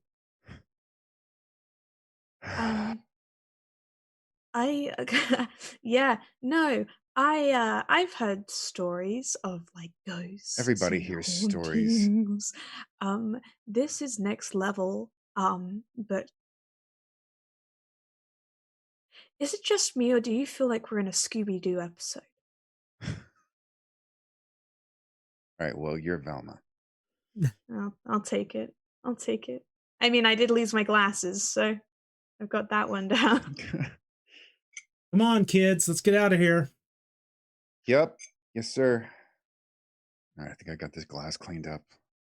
What are you doing with the rat tail? I'm keeping it. Okay. I'm keeping that. I do have I do have like a zip pocket in my overalls, so I might put it in there. But if I feel it like moving, like how it was gripping around my hand, she will like put her hand on it to like keep it still. Well, you still have the whatever backpack or whatever you have the panda in as well. I'm going to remind you. I'm not putting it with my toy. Okay. I'm not letting them combine forces, Tam. That's a force to be reckoned with, and I'm not having that, Tam. I like where you're thinking, but no. Oh. Trying to get me to do something stupid. I'll do that on my own, thank you very much. It was not a suggestion to do something. It was a reminder that you had carry places, because you are running out of pockets to put stuff in. Listen, my overalls have many pockets. Look, I'm wearing a jacket. I've got pockets if you're looking for something to shove that rat tail into. Not that I really want to keep it. You want to hold this? No, but I will. You're welcome. And it is a knit tail. It's about a foot long, and it is stuffed with some kind of polyfiber. Is it still moving? No, it is not moving. Okay. Slips into his jacket pocket. As they head down the stairs, she's like, "So, I know you don't know the others too well. There's some I'm kind of unfamiliar with, but are we just gonna tell them everything?" Who else do we have to talk to? Make a good point. When we get near the officer, she's gonna be like, "Thank you, officer, for helping us." There. Pats her on the back. It's okay. All right, come on, out. And don't come in again without getting permission, all right? Of course, sir. Seem like good kids. I don't want to have to arrest you. If you find the rabbit or see it, can you let me know? Sure. I'll keep an extra eye out for the big rabbit. Rats. Watch out for the rat. It's really big. I'm sure they'll get an exterminator in. I imagine all the blood and gut. I'm sorry, I forgot you're related. I'm sure they'll take care of that. Come on. And he escorts you outside and past the police line. There. Okay, let's get out of here. I need a wits and composure from both of you, please. Oh dear. I don't know if this would work, but like I don't know if there's a condition or anything, but straight up, I think like if not for all this distraction, she would be really in a bad state. Is it like a denial thing? We'll find out. That's what the roll's for. All right, hold on. 1, 2. 2 successes. Same Alright. here. And I lost a dice. Wow. If you got successes, you're good. I mean, you've just been attacked by a fluffy rat. It actually did semi-permanent damage. It's bashing damage to you. You've got scratches from this thing. It bit you. But it's evening. You guys have been escorted to the other side of the police line, and I'm going to put you on hold for a moment as we go back to Officer Theron at the police station. And officer, I think we got something. Fantastic. What have you got? What have you got? Okay, it's not good. We did what we could. It's going to flitz in and out a lot. I know. Bear with. Believe me, I've seen many forensic videos. Okay, here we go. And he starts it, and you see the badge cam, you see the steering wheel, and there's no audio. And he goes, "We're sorry, we couldn't get the audio back." It's fine. And you see as a moment as the car jerks, the wheel turns as he was apparently turning to look at something in the back seat, and that's when the car goes over the side. You see as it hits the water and impacts.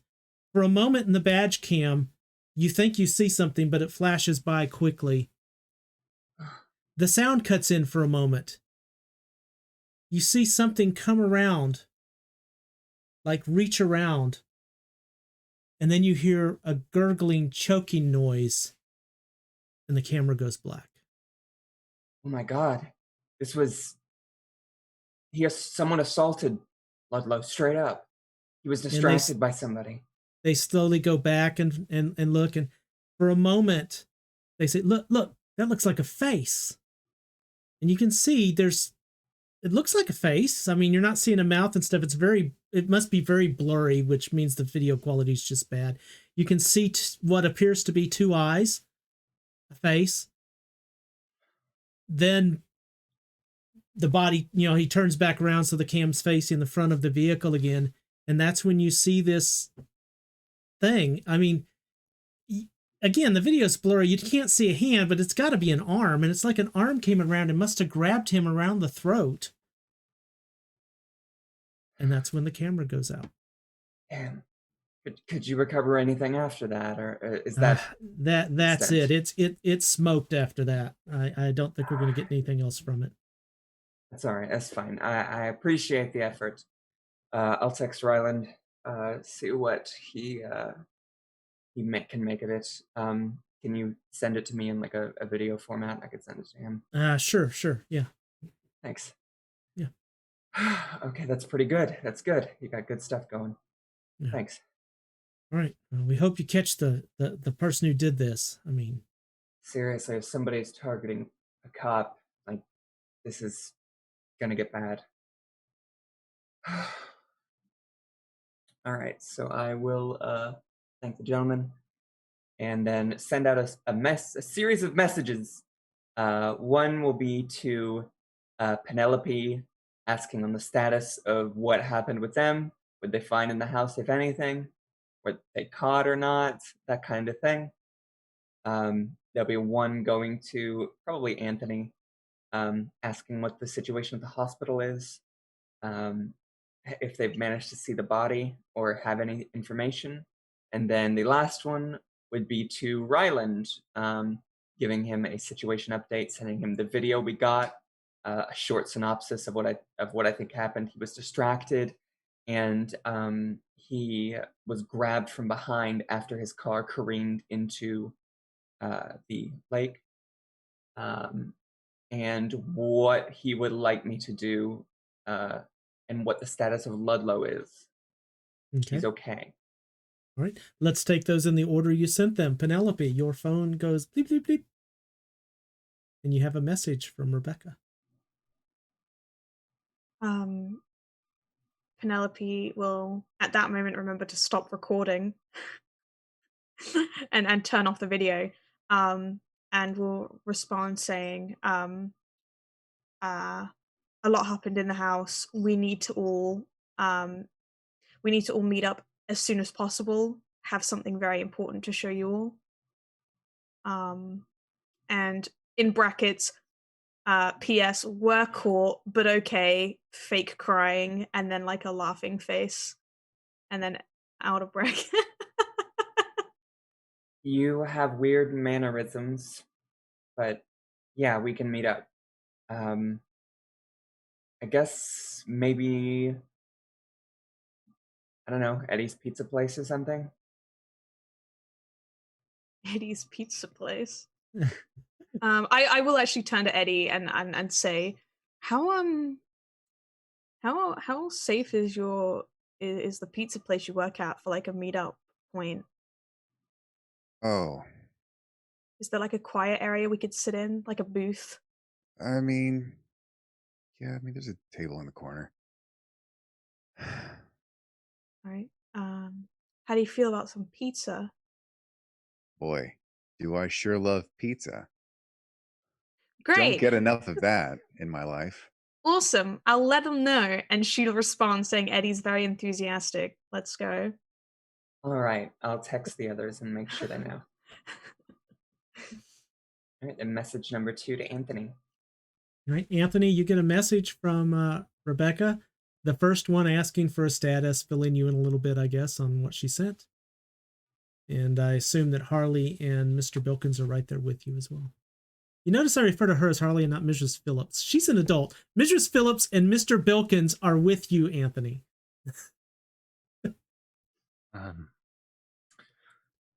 Mr. Bilkins, when they pulled you aside, did you find anything out? Because Miss Theron is trying to ask us what's going on. I'm going to tell her that everything went all right for the most part. But what should I tell her?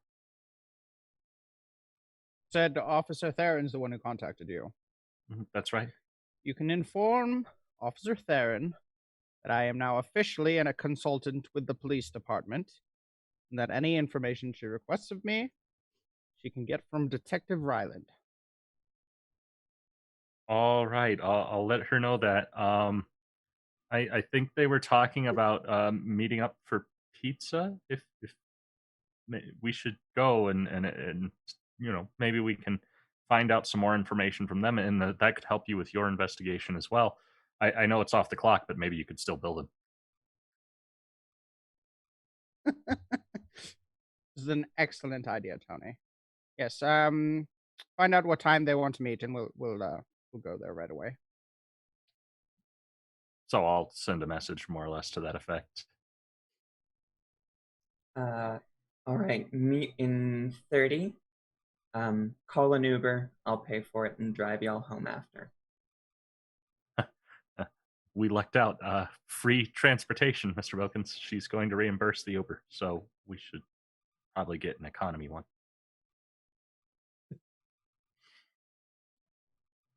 Miss Phillips, would you care to join us? Since you're so concerned with Anthony's safety, him being a minor, maybe you have a vested interest in accompanying us. I do. Well, I was sorry. Speak your mind, Tony. Going to invite her as well. I mean, she's helped us so much, and besides, she keeps a good perspective on things. She's the most level-headed person I know. So, well, it's an interesting no thought. Thank you, Anthony. Yes, of course I'm coming. I feel we're all wrapped up in this together at this point, so no reason to separate. I want to make sure everything's okay. Yeah, all right. I'll let them know that the three of us are coming then. And I guess I'll order the Uber. Thank you, Anthony. Right. No problem. All right, so everyone is en route to Luigi's Pizza. I believe it's Luigi's, isn't that correct, Eddie? Yes, sir. All right. Not Eddie's Pizza. It's Luigi's. Luigi's Eddie just works Pizza. there, so. Yeah. Just to be clear. So The pizza place that Eddie works at. I need all of you to give me a wits and composure roll, please. Wits and composure. I'm pretty good at that.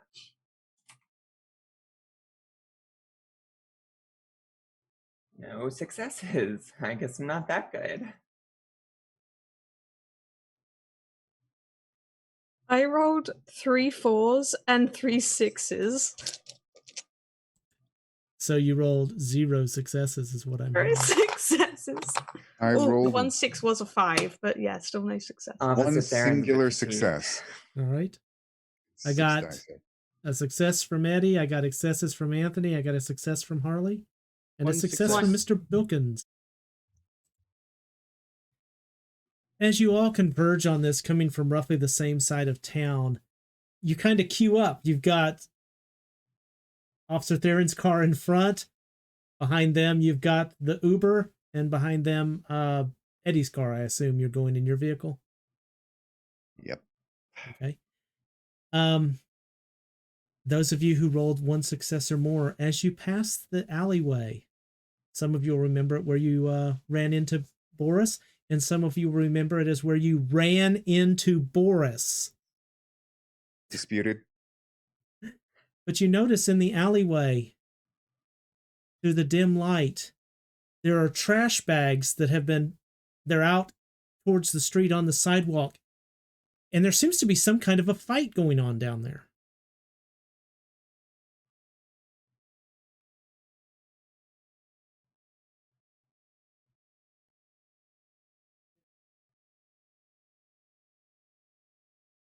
Eddie's going to slow down. All right. It's up to you all what you do. It's just what I you didn't notice observe. it. Not right. Officer Theron goes by. She doesn't see it, but the rest of you see it as your cars go by. Do you? Is that person in need of help? I mean, should we call somebody? It looks like there's. Anthony, with your roll that exceeded everyone else's, you actually get a flash of it. You see an old man, gray beard, gray hair. Looks like, well, you recognize him. It's Boris, and he's fighting something.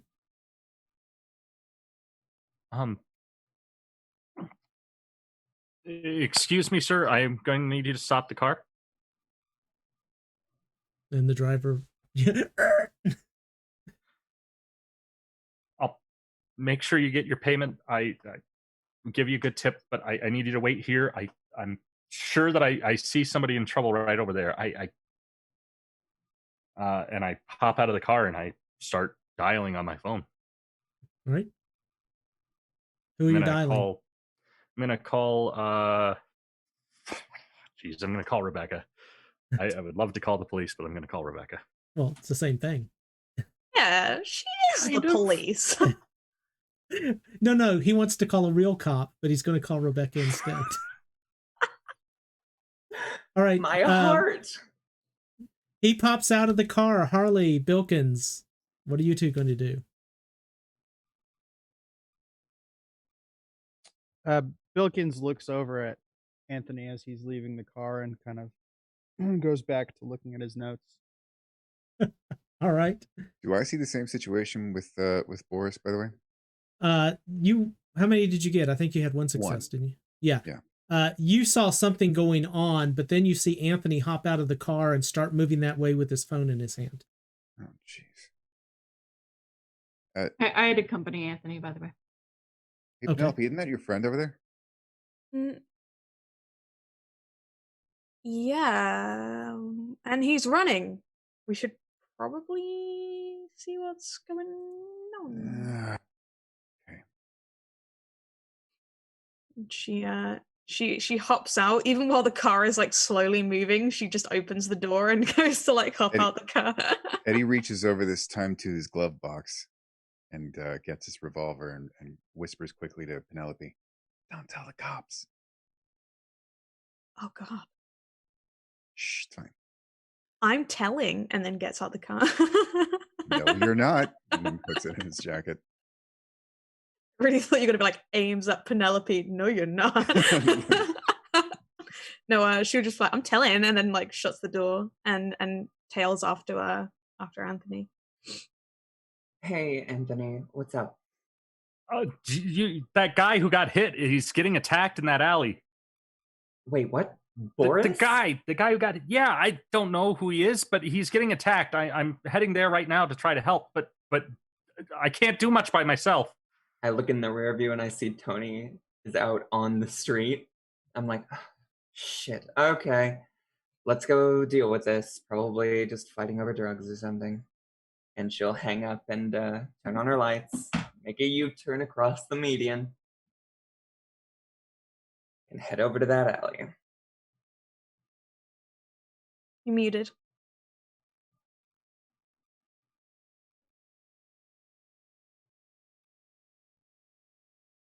Actually, I'm not muted anymore. I just thought I'd go with it. Anthony, if you are heading straight ahead into this, give me an initiative roll, please.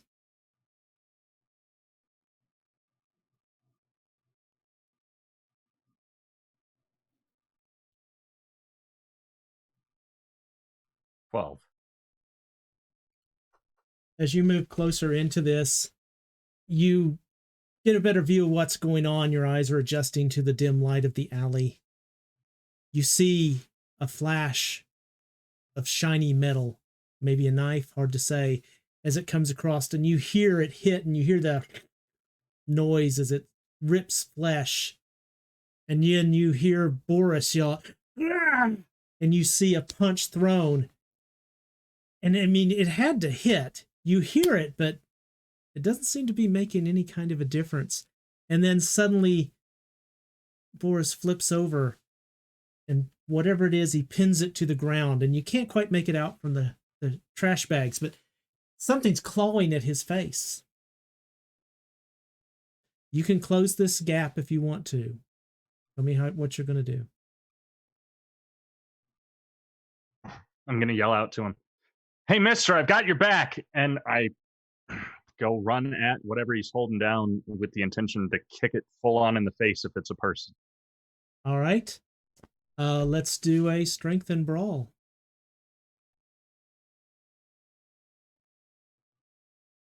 Hey, mister, I got you. You'll be removing 8 from your defense for the defense of this thing. I hate that I've these got, have such high luck die. defenses. Yeah. Hey, Tam. Nope. Yes. Could I have instructed the Uber to just kind of follow them at a distance so they don't know I'm following? You'd be parked right outside the alley because they were looking down the alley when they saw this. All right. So the car's probably just sitting there at this point. How'd it go, Anthony? As you move in to do this and you take a kick, you make the kick, and then you realize he's holding down a stuffed tiger. He's got it by the throat. It's fairly good size, you know, but you get to catch a glimpse of its claws as it comes forward, and it rips across his face and takes out a chunk of skin. There are metal claws in this thing. If you had to guess, it looks like somebody took a bunch of nice forks and shoved it through his paws.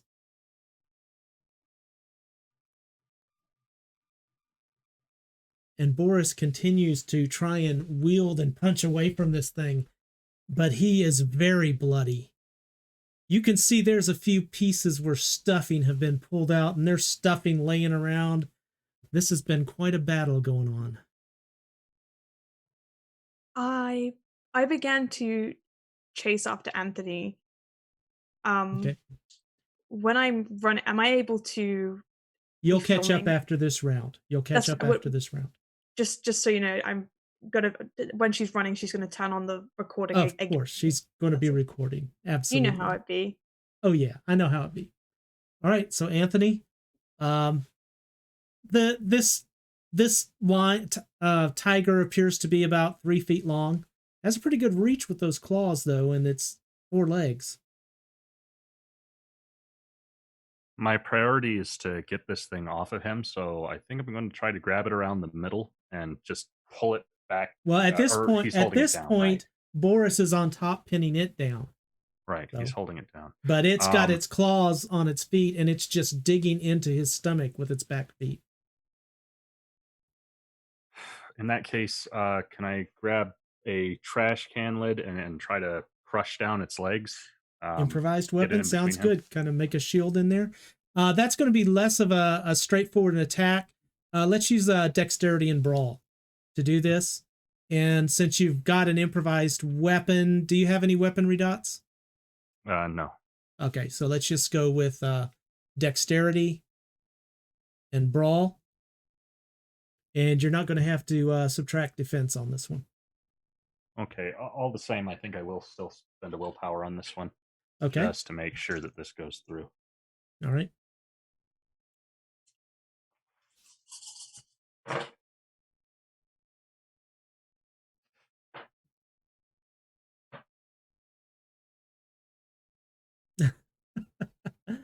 You are able to get this in, and while it does block some wounds, it also distracts Boris for a moment. And sadly, he loses his grip on the tiger. So you may have protected his midsection, but the tiger immediately rolls up, and you can just see the anger in its beady little glossy googly eyes as they kind of wiggle around as it focuses its head on you.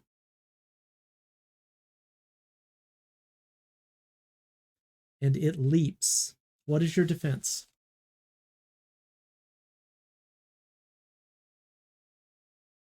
So my defense would be a 3.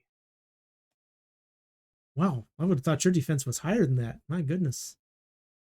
We are going to have It to... would be a little bit higher, but because I picked up the trash can lid, I assume I don't get my unarmored defense, or unarmed rather. Well, are you still holding on to it, or? I would let go if it's coming at me, but I assumed trying to pin it. I assumed you had used it to block him and block the thing and let it go, but I'm not going to say that's what you did. That's up to you. I would have probably been holding on to it to pin it down, so in fairness, I probably am at 3. All right. And give me just a moment, because like a moron, I put the wrong type of dice in there, so it would help if I put the right thing. Made my own dice roller, and I don't know how to use it. Just a quick, Yes. you seen those feisty pets, those stuffed toys that when you push their head down, the Yeah. eyebrows go down and the teeth? That's what I'm imagining right now, honestly. It leaps at you, claws out, and it's going to hit you square in the chest. Now, I'm going to count your trash can lid as a bit of defense in there. So it's only going to get you with one paw, but that one paw is going to rip open your shirt, and you are going to take 1 lethal damage.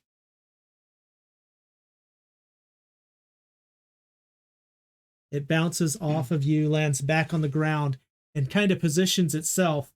Boris is sitting over there, bleeding quite a bit. And you hear as he mutters, "I retired from this shit."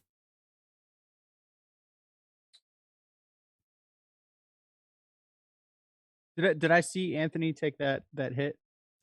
You From where are I'm out in sitting the in the car, user? so you may be able to see silhouettes at a distance, but you aren't going to be able to really tell what's going on from where you're at. From the silhouettes, does it look like actual combat? There's definitely something going on. You saw something leap at him. Okay. Unsure what it was. At that point, I would put my notebook down and just head that way as fast as I could. All right. Harley, you were following behind, so you got a close-up view as this happens, as this tiger leaps forward, claws in to Anthony, and you can see on the other side of him this street living bum being a poor choice of words, but it's what I got, who is just bleeding all over the place. But his clothes are pretty shredded, and you know what? For an old guy, he's pretty ripped.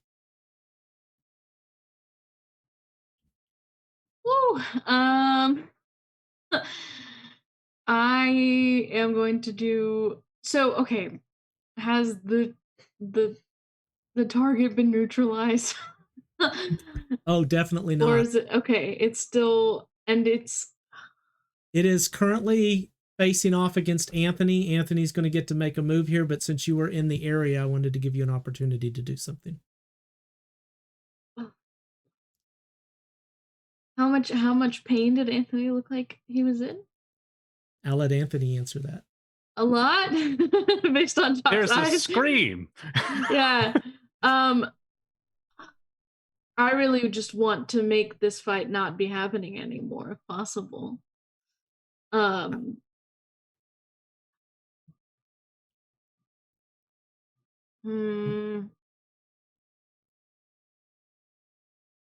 Very similar to what Eddie did to Penelope earlier.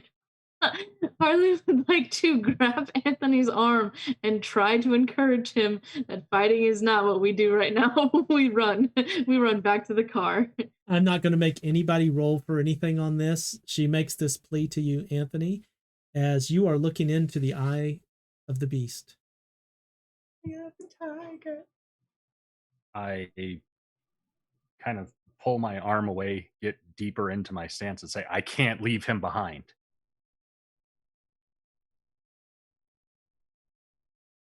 Okay. What? Harley you talking will- about me, kid? Yeah, ahead, run, mister. Get out of here.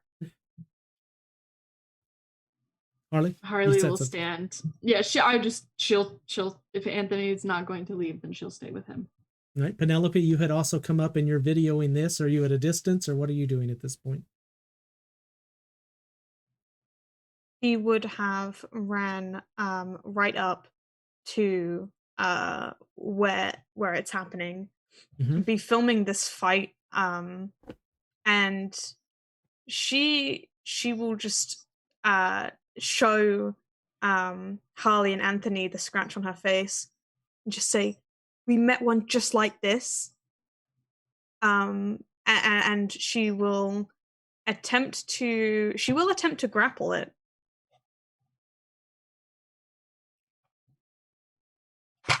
I'm getting some dice out. I want to roll real dice. I'm just not enjoying the dice roller tonight. All right. You are going to attempt to grapple this thing. Yeah. She wants to. What she wants to do is try and grab its arms and pin them behind its back. Because it has 4 of those. Yeah, it's a stuffed animal. I'm sure it can bend and stretch. Okay. Well, that's which legs are you attempting to grab? You have 4 choices. You only have 2 arms. Well, she wants to grab both of its hands and then use her knees to pin its legs. She'll be kind of like straddling it almost, like she just wants to hold both its arms down, pin both its legs down with her knees, and just pin it, and then keep her head away from its face in case it tries to bite her. Okay. That is going to be a strength and brawl -8 to your die pool. It's a luck die. An 8, which is not a success on a luck die. I cry. You move in to do this and you go in to charge. This thing's fast. It scoots underneath you around. And at this point, it's still considering Anthony to be its biggest foe. But Anthony, at this point, it is your turn. What would you like to do?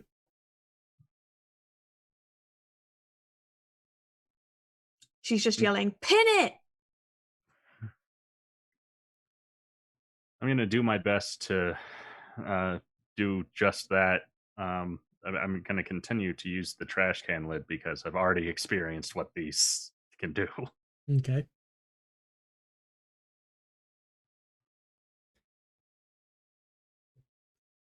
Eddie and Rebecca, I know what Mr. Bilkins is going to do. What are you two doing at this point? Running into Anthony, go ahead and roll your attack. It's -8 to your die pool. Running into the alley, stun gun in one hand, waiting to see what's going on, running up to Anthony after seeing whatever the hell this is. Okay. Eddie?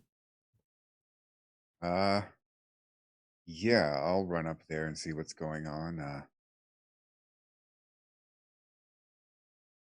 Why are we not all just running away from this thing? Just a question.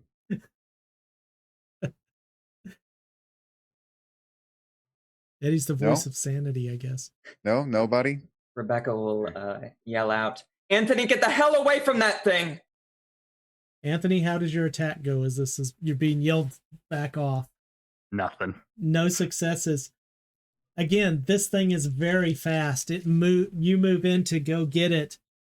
It sidesteps around, and it's going to get another attack at you.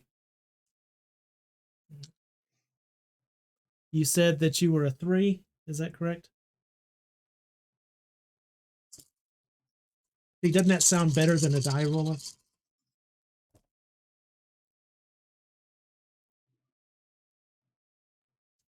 It is going to hit you, but it's not going to make as good a contact as it did before. You're only going to take 2 bashing on this one, but it definitely hits, rips a bit more of your clothes, and it doesn't back away from you this time. It makes the hit and it stays right up on you. So everyone else who's going to be involved at this point, because everybody's pretty much in the area, give me your initiative rolls, please. All right. 16. If you roll a 10, you don't re-roll. You just keep the 10. No, right? not on this. No, it's just the die 14. plus. Okay. It's your speed plus 1d10, right? Mm-hmm. Whatever your initiative Oh no, value it's is on your sheet. it's your initiative mod is different from your speed. Oh. Yeah, look at your initiative mod. Oh, on your okay. sheet. I was about to say, wow, I'm insanely fast, but no, 14. Okay. All right. Sorry, so it's initiative mod plus a d10? Yep. Okay, 10 for me. All right. And Harley, are you going to intermix yourself in the fight, or what is your intent? I mean, I don't really want to fight, but also I'm gonna. I don't want to not leave my friend. No, the situation is this: you've got all these people around. You've got this tiger fighting Anthony, and you've got a man on the other side, opposite you, on the other side of Anthony, on the ground, bleeding quite profusely. So that's the layout of the situation. Yeah. I mean, I'd roll initiative, but I don't plan on doing anything. I'm mostly just there for moral support. No, in that case, you don't have to roll initiative if you're not going to take an action. You can just be morally supportive as you come in. I'm good with that. Yes, I guess a general blanket hold action of like, if they, I know I'm using my terminology. It works. Like a blanket, like if things get too precarious to where I'm really worried about safety, I'm gonna start tugging arms again and really insisting that we leave. Very good. That works. All right. Well, at the top of this initiative order is the lion, the tiger. Why did I put lion? I don't know. I've done that 3 times now. Is the tiger. And it is going to take another slash at Anthony. This one's going to make a little bit better connection on it. You are going to take another lethal as it claws across your leg. And it's like it attempted to bite you, but it's just a foam-lined fur mouth, so it didn't really do anything. The googly eyes kind of spun around a bit as it came in to jump, and you guys see this as it moves around looking manic. The googly eyes swirl for a moment and then settle down, and once again it is staring at Anthony and Penelope. You're up. Seeing yeah, I'm gonna try and considering how fast it is, she's not so confident about her ability to pin it without it being somewhat restrained first. So I would like to use my improvised weaponry again, if possible. Okay. So time to look through some rubbish. With 3 successes. All right. You'll get your choice. There's a broken wine bottle, so sharp thing, and well, it looks like it used to be a fireplace poker, but the end's broken off. You find those in the trash bags. I like the fireplace poker because I can keep a distance and I can like pin it, and I don't want to start tearing it apart because I know the rat's tail stayed alive when it was dismantled. So she wants us to pin it with the poker. Yes, well, Eddie. If there's another option, there's a trash can without a lid, right? Yes. You ever trapped a bug under a cup or a jar? You're Just an welcome idea. to. Considering you are next in the order, you do notice a trash can with no lid on it. Fair enough. It is full of trash, however. Yeah, I'm gonna wield that poker and try and pin it when I can. Okay, you'll have to do that on your next turn because No finding the worries. poker was this turn. Eddie, you're up. Okay. Eddie is going to try and dump the trash out of that trash can and then try and put it on the slam it over the tiger. This sounds very Dex and Athletics to me. Okay, down with that.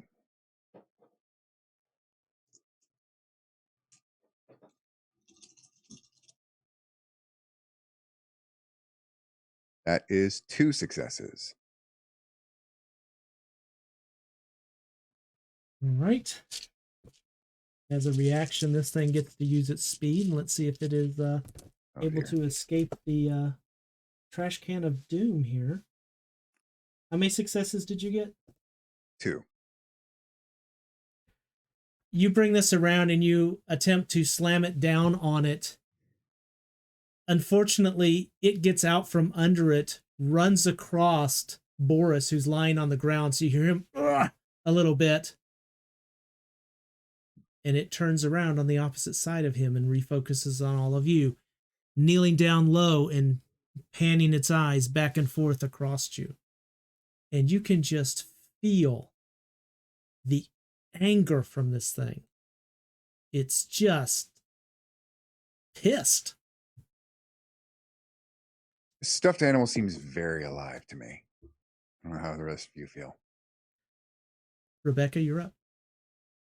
I am gonna straight tackle this thing. I'm gonna yell at Anthony especially. Get away! Get Boris and get out of the damn alley! In order to do this, because of the way that you approached, you are going to have to make it past everyone, including Boris, to get to it, unless you go all the way around. What is your intent? Just going through. I'll take a hop over Boris before just hammering into this thing with like a shoulder tackle. All right. This is just going to be a strength plus brawl, and with everything you have to face, defense is going to be 8. So take 8 away from your die pool. All right, I'll throw willpower on this too. Okay. This is pretty big name. All right, so that with the -8 will give me. Okay. Okay, 3 successes. All right. You land a foot in front of Boris, go right over the top of him, and come down right on top of this lion. And you feel as the fabric rips on it and some fluff comes out. It crumples to the ground a bit. And you have obviously done some damage to it. It's torn at this point. The objective was just to get between the people it was attacking and it. Okay. But break it. Each part still works. I can't believe this is fucking real. Are you shitting me? She will like essentially like almost like gesture to her face and Eddie. Bilkins, you're up. You'll remember I got a brown leather briefcase that's empty. I'm gonna Okay. open it up and I'm gonna try to collapse it on the stuffed animal, trying to capture it. Okay, it's now obviously the animal is bigger than the briefcase. I want to make sure that's understood. How much bigger? It's like 3 foot long. Oh, So okay. consider Well, proportionally, it's a large stuffed animal. Okay. What happened with the trash can? Was that unsuccessful? Getting That the was trash can on top of it? unsuccessful. Okay, I'm gonna try to do the same thing then. Are you going to grab a fresh trash can or try to get I that mean, one I'm from just Eddie? gonna try to grab it from Eddie and do the same thing, or help him out if I don't know if there's like a held action, but if I could help it, like go over and like assist him to use the trash can on this thing. I'm not sure how you could physically help him use the trash can. I would be a little tight on that one. It's up to Eddie whether he would resist you taking his trash can away. Okay, sure. Be my guest. Thanks for asking. What did I have you roll for that? Wasn't it dexterity, brawl? Dexterity and athletics, yeah. Dexterity, athletics. Thank you. Dex and athletics. Let's but you are going to again, it's a -8 to your die pool. What does that mean? However many dice you would have in your die pool, subtract 8 from it. Oh, okay. And again, you can always spend a willpower to add some dice. Yeah, I'll do that. Okay, add 3 dice back to your die pool. And could I use brawl and strength instead of dexterity? This isn't a strength exercise. This is a dexterity. You're trying to capture it inside of it. What if I grabbed it and like threw it in? I don't think you could carry it with you and do that. That would still be a bit of dexterity to do that. Now, if you want to separate it, your first action is getting over close to it with the trash can, and then on your next turn you can try and do that. But I think that's too much to try and do in one round. Okay, I'm just gonna try to grab it then for this round. Sorry, this is my first time with combat with this system, so I'm not really Understood. sure what I can do. Yep. All right. So if you're just going to try and attack it, that'll be a strength and brawl because you're just going after it. Again, it is -8 to your die pool, and if you spend a willpower, you can add 3 dice back to the die pool. Yep, I'll do that. Okay. So if you end up with 0 dice, that gives you what's called a luck die. If you have more than that, then you can roll regularly. Okay, I had 2 successes.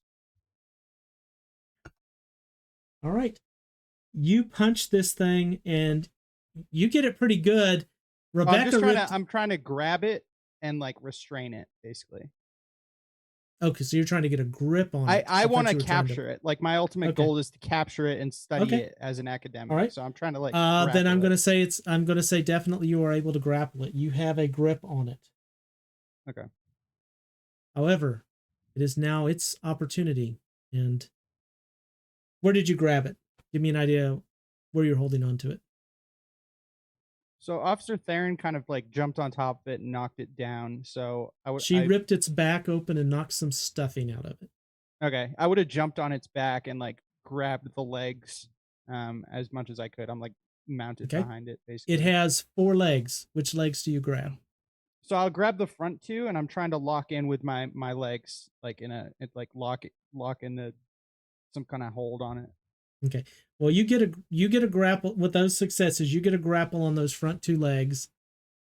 You're able to flip it over so it's now on its back. Okay. But it is going to lash out with its feet. What is your defense? You look on your character sheet, it should be marked on there. 3. 3? Mm-hmm. No, you and Anthony have equal defense there. Oh my word. You know the phrase about catching a tiger by the tail? I'm not even going to continue rolling because I've got 3 10s on top of an 8 and a 9. So we're just going to call that a dramatic success.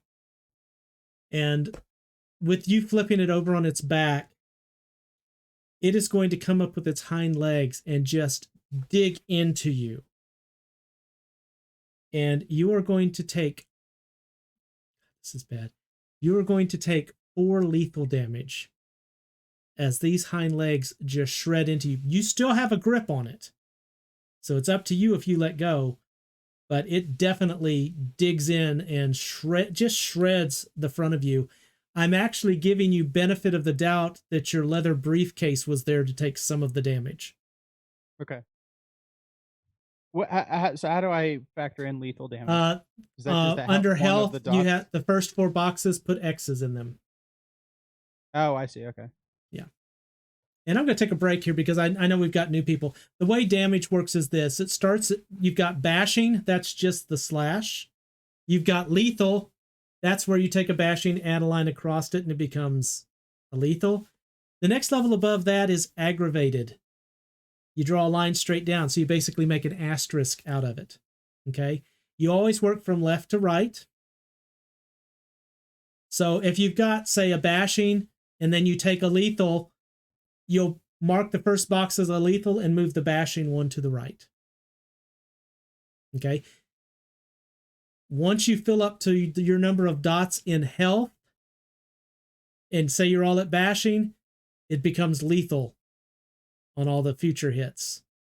And then it goes up to aggravated above that. If you fill up all of your dots with lethal, you have to roll to see if you fall unconscious.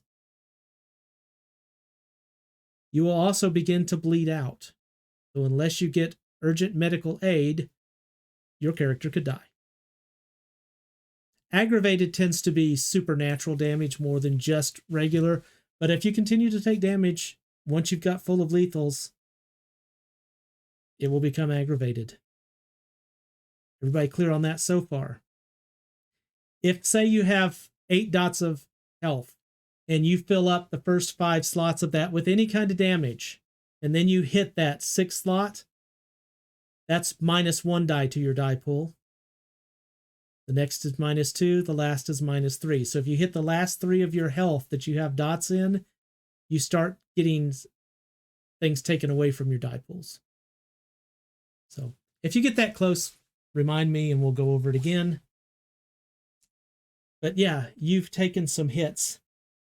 And at this point, Boris rolls over.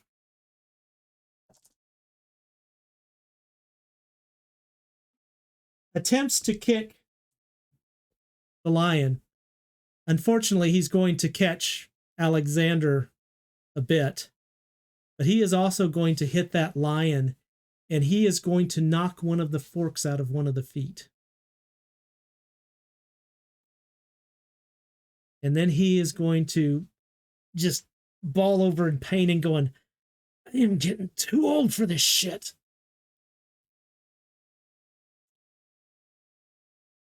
Penelope, you're up. I would like, as a gladiator, to just grab the poker while it's somewhat pinned, stab it into its head, Okay. and with like the force of it, I would like to stamp on one of its hands that has the Well, forks in it. remember, Bilkins has the front 2 paws gripped. I'll do one of the back legs then. Okay. Stamp on the back leg, sting through the head of the animal to pin it more than anything else. Okay, that might be a little bit difficult. It is grappled, so that's going to help you a little bit. But Bilkins is kind of in the way of the maneuver you were talking about, and so is Boris, probably. So I think this is going to be a dexterity and weaponry because of what you're trying to do. Yep. You know what? If you want, it can be dexterity athletics, whichever works better for you in this case. I'll take athletics, please. Okay. But it is going to be a -6 to your die pool.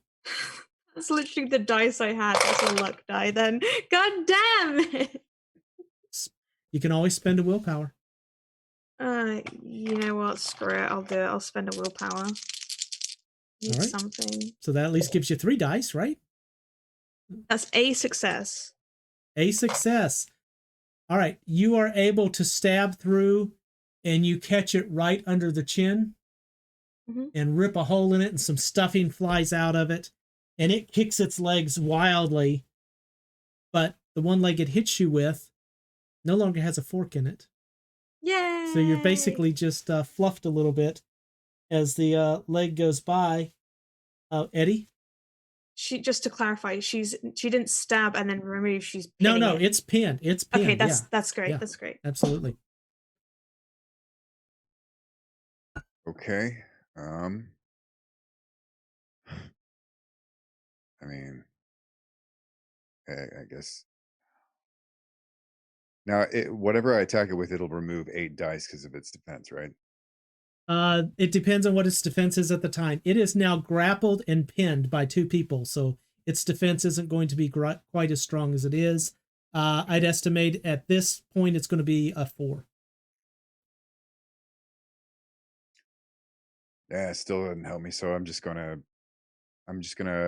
Eddie will reach up and try and just stomp on its head, to be honest. And I will spend another willpower. I've spent many. We'll spend another willpower. Going to have try. everybody around this thing's head at this point. So just subtract 4 from your die pool and tell me what you get. Yep. Head is a bomb. Spend that and then add 3. So I'll just be rolling 3 dice. And I got, with 3 dice, I rolled 2 successes. All right. You are able to bash in on this, and when you stomp on the head from the hole that Penelope has opened, stuffing just fluffs out of it. Just a really quick question. If you have a luck die and add willpower, would that be You 4 would- dice total, or you would just do 3? You would add up your die pool first, so it would be whatever you have plus the 3 die from the willpower, then subtract the defense. Okay. All right. Okay. All right. I see. So I see. if you were counting the luck dice as one of those die, no, it wouldn't be. Okay, But cool, you cool, would cool. subtract after you fix your die pool. That's when you subtract the defense. Cool. Did you want me to re-roll because I did include the luck dice? No, I don't. We're good. These things happen. Officer Theron. You see as they're literally beating the stuffing out of this poor animal. Shit. I feel like I should probably I don't want to leave it in case it gets free. I don't want to leave it up, so I'm gonna swing on it. What are you doing? Give me an idea, because realize you've got a crowd of people around this thing now who are stabbing, holding, or foot stomping. I am attempting to rip limbs off. All right. So you're going to go for one of the legs and try and rip that leg off. Whatever's got the stabby bits, yeah. Okay, strength and brawl. I'm Let's good go at for that rear leg that's still got a fork in it. Can I use my MMA defense is 4. specialization? Yes. Defense All is 4. right. Even better. Let's see. Whew, that's good. Okay. Okay. 5 successes. Holy guacamole. Well, you definitely ripped the leg off that still had the fork in it, and it twitches madly for a moment as the stuffing just kind of rolls out and falls out, and it's kicking around, causes more stuffing to fly out, and you end up with a flattened fabric and stuffing everywhere around. And the tiger stops moving.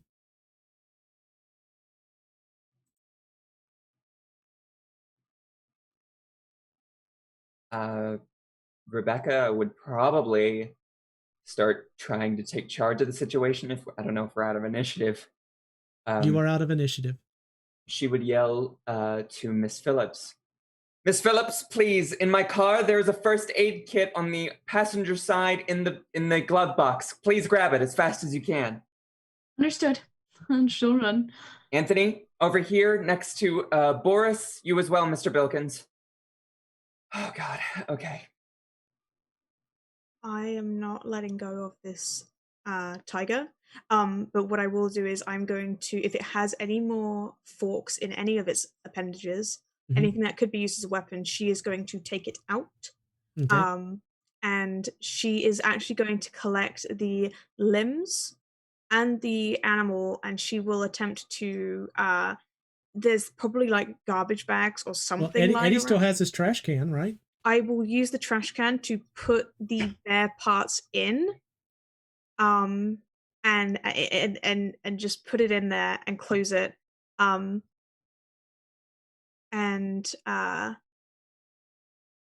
yeah. Once she's gathered everything, put it in there and just keep it contained. All right. I just want to say a similar situation happened at the Hemeka house. We were attacked by what we thought was a rat, but it turned out to be a stuffed animal. I don't. This will be great footage for your show, okay? But right now we got to focus on making sure everyone's okay. With this Boris, who's now sitting with his back against the wall, his arms on his knees, looks up and goes, "Back in my days, we had demons. You soft guys get, what, stuffed animals? That stuffed animal almost ripped you up, Boris. You look pretty forked up right now. Jesus Christ, Eddie. Hey, you never brought my damn pizza. You didn't? She's gonna at least try and stop the bleeding right now. That's what she's focused on with Boris. Just, I'm fine. Just move on. And he reaches over and grabs like a dirty diaper that's in the trash beside him and kind of packs the wound with it and goes, "I'll be fine." Jesus. Anthony, come here. Show of emotion. What the hell? No. I'm not leaving him on his own. He clearly knows things about. We're not leaving happening right now. I'm making sure your wounds are covered. Yeah. That's fine. We can deal with that. I'm gonna be fine. We need to check on him. He's way worse. And Mr. Bilkins, you. Jeez. Okay. Mr. Bilkins. Is no one going to talk about the fact he said there were demons? No, I was going to say something about that. I just wanted to wait for everyone else to finish talking. Well, okay, the pizza. We're heading to the pizza place. What's your name, sir? And he reaches his hand out for yours and grabs and goes to pull himself up. I like to think I just fall over. You fall over and he's like, "Damn it, you tough guy." And he points to Anthony. I'll help him up. He takes your arm and pulls up and goes, "You know how to take a punch. Unlike these pansies over here." Yeah, thank you. So you're what got picked, huh? Jeez. Somebody buying pizza? Yeah, we're I'll use my employee discount. Yeah. What the hell are you talking about, Boris? Come on. And he just starts walking down the alley, limping, blood flowing. Jesus, you fucking dickhead. All right. Yeah. And it's Eddie, by the way. Pansy is my middle name.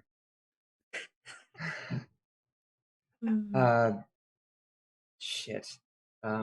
Rebecca will probably grab up some of the remains of this tiger. She didn't really know what to do with them. She's so fucking just out of her head. She's like, I think Panda's pretty well collected it. Penelope's pretty well collected it all into the I've got trash can at this point. Throw that in the back of my car. Do you have a bungee cord or anything? Yeah, I could. I have one in my trunk. All right, I'll go get it. And when I head to the car, and Harley's over there, Penelope is gonna put the bin in the boot and look to Harley and just say, "Please don't say anything about this to anyone else, okay?" And she's gonna open the bin lid, and to whatever remains are in there. Oh god, I don't like how you reached over to roll. She's just gonna be like, very gently, and the lid just go, "I'm really sorry. We didn't want to hurt you. Just stay put. But, um, just stay put. Don't do anything. And we can sort something out, okay? I'm sorry." And then she'll put the lid back on and bungee it around so the lid And won't be easily. you feel as the weight shifts in your backpack.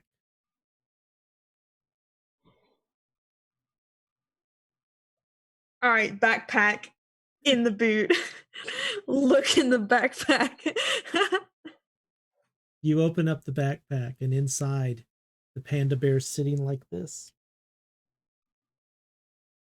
Oh no, are you okay? Oh no, sweetie. And Boris turns around and says, "Are you guys gonna rip me off on the pizza again?" I think just put the panda in the bin so it can be with its friend. No, I don't know if they're friends. He takes the diaper he was using to stuff the wound and just kind of throws it off. And I could at least use some crust. Anybody got any beer? Believe me, buddy. It's very noble of you to apologize to this creature. We should get going. I want to make sure everyone's okay. Get in the passenger side, Boris. Jesus, fuck. Bilkins, You're gonna let me take a look at those wounds. Or yourself. You've had access to the first aid kit, so. Yeah, I mean, Bilkins has just been sitting there like waiting for the first aid kit to get back because you said it was my legs that are all bloody and stuff. Yeah, I'm not gonna start walking around. I'm just kind of like judgmentally looking at the proceedings, just with a really sour look on my face. I'll after talking to Penelope, Harley will go over and start treating his wounds. She won't say anything though. She's still kind of mad at Bilkins. All right. Give me a wits and medicine, please. Oh.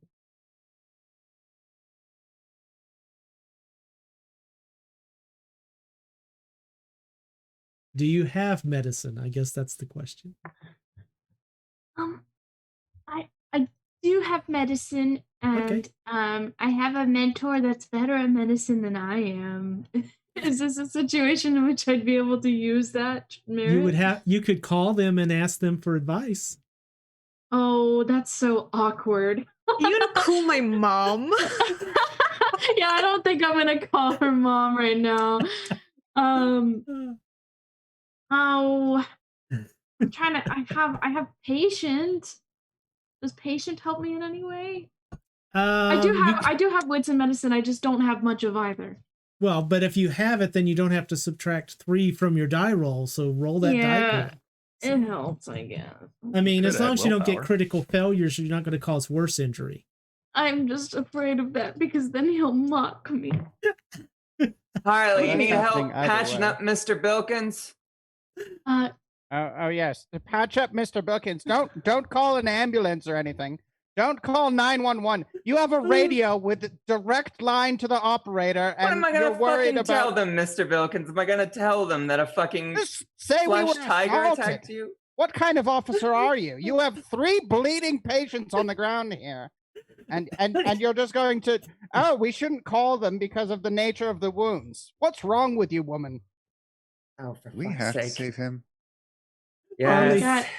I got no successes, but no failures. All right. So you're able to patch up the wound and at least get it where it doesn't look as bad. But you've stifled the bleeding, but that's about it. Oh, that's enough. Excellent. Go back over to help lift up Mr. Bilkins. Look, we'll get you to the hospital as soon as we can, but there's some crazy fucking shit going on right now, okay? Oh, it's fine. I'll just bleed out in the back of your patrol Oh, car. you're not gonna bleed out. Look at me. I'm a mess. I can barely walk right now. I can stitch it up for you if you want, but that's the best I can do right now, okay? Right now, we're fucking Do you have dealing with good whatever the medicine? hell this is. I could use a shot of something first. I don't have Very I don't much have that pain. shit in my first aid kit. What the fuck? Oh god, just Give you officers anything. no, they don't. Be trusted, I suppose. At this point, So close. Just... Boris has reached the front door to Luigi's, and he turns around and goes, "Hey, Keystone, get your people in here before I die of hunger already."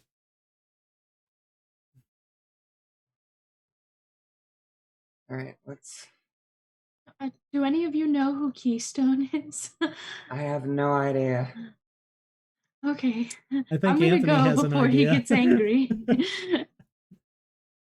So I'm going to secure the tiger in the boot, close Okay. it. Rebecca's locked it. But on the way, she's going to lag a little bit behind and just be talking into her rucksack. Okay. It's, Keystone Cops. Don't worry, I speak pop culture reference.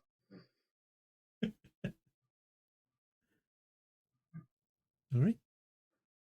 I thought it was a drink. He'd probably go for either, being Boris. Yeah, I would go for a drink if I wasn't driving. So you guys going to get your cars off the street and head to the pizza place? It's just Yep. a little ways down the road. Right? Yeah. When you get inside, Eddie, you've known Luigi for a while. He looks mortified as this guy is dripping blood, ordering pizzas and drinks. Hey, Luigi, this is Boris.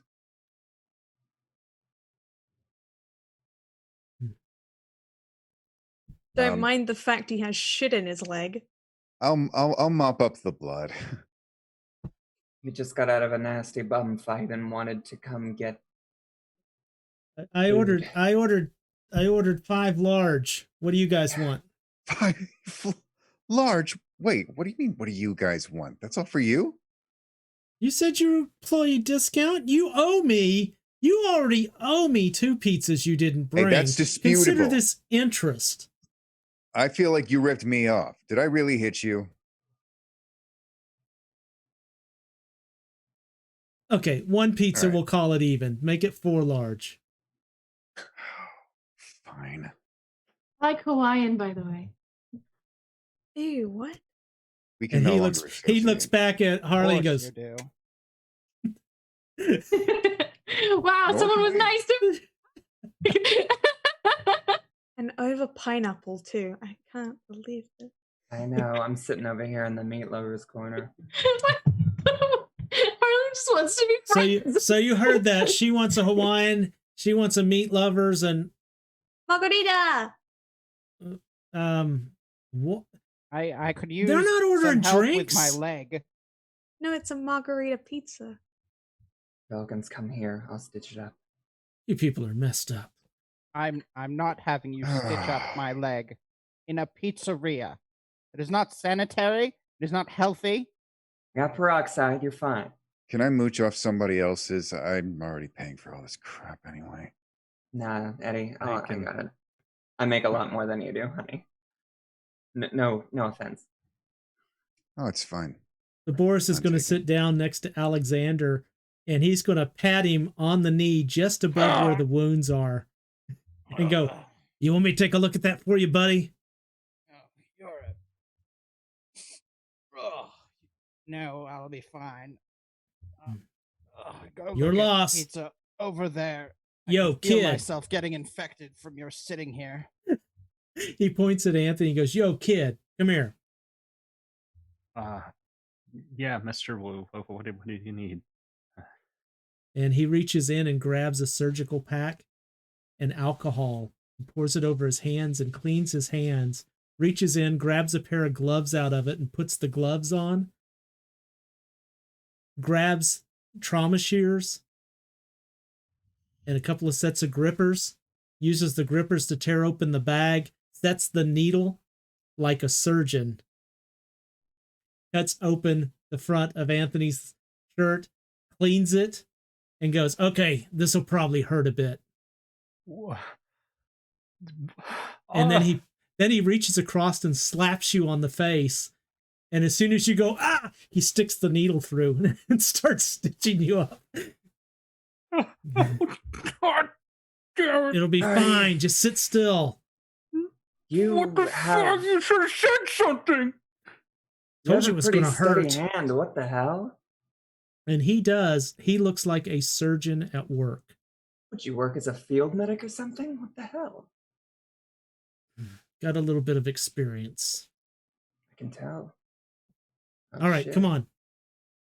Get the food out here. I'm hungry. Don't make me stitch this guy's nose to his chest on accident. I wouldn't do that, I promise. Well, I should have figured you were for a doctor with your wonderful bedside manner. I'm not a doctor.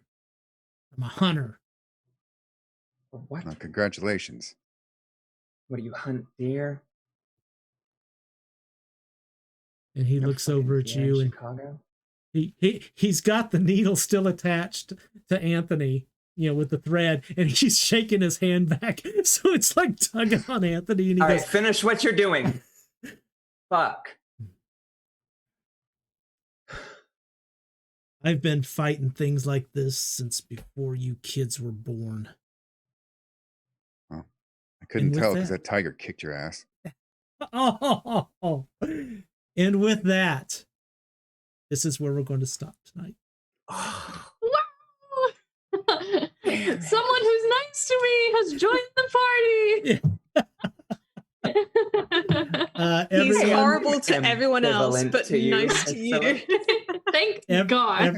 everyone, please take a beat. Yes. For the excellent role play and stuff tonight, and I'm going to give another beat for last week. So make it a total of 3 beats for tonight. Ooh.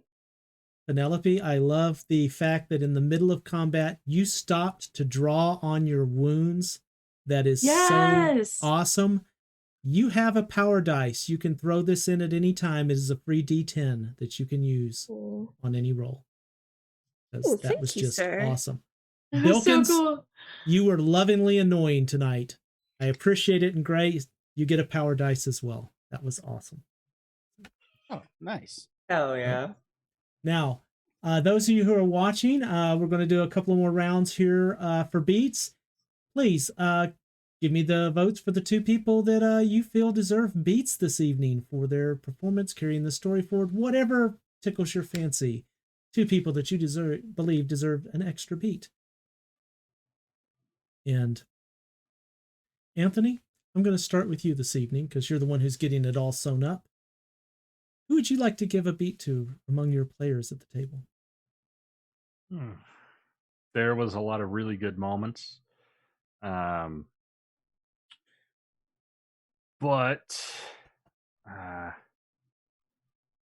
you know what? I think I'm going to have to lean towards Eddie on this one because of the scene up in the attic. He was really trying to figure out how to get the hell out of this situation, and there was no good options. Very, very true. Very, very true. Eddie, so you get a beat for that. Who would you like to give a beat to this evening? Oh, me?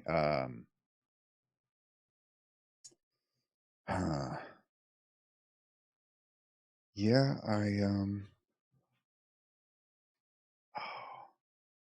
I'm gonna have to give it to Penelope because I really enjoyed how she played up like the sobbing in front of the cop. That was pretty good. That was some good social engineering there. Absolutely. Penelope, who would you like to give a beat to this evening? I would like to.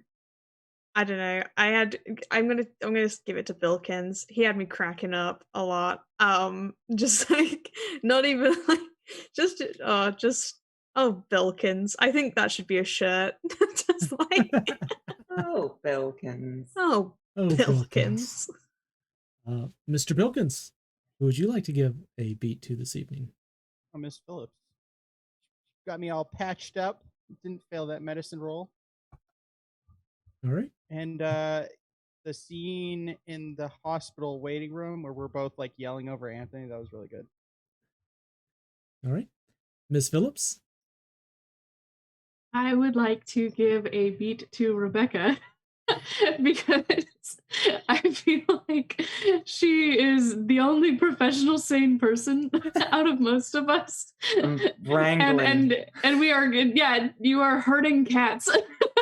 And I really appreciate it. I got to tell you, I was really hoping she was using that taser because I really wanted you guys to be fighting an electrified tiger with forks for claws. Because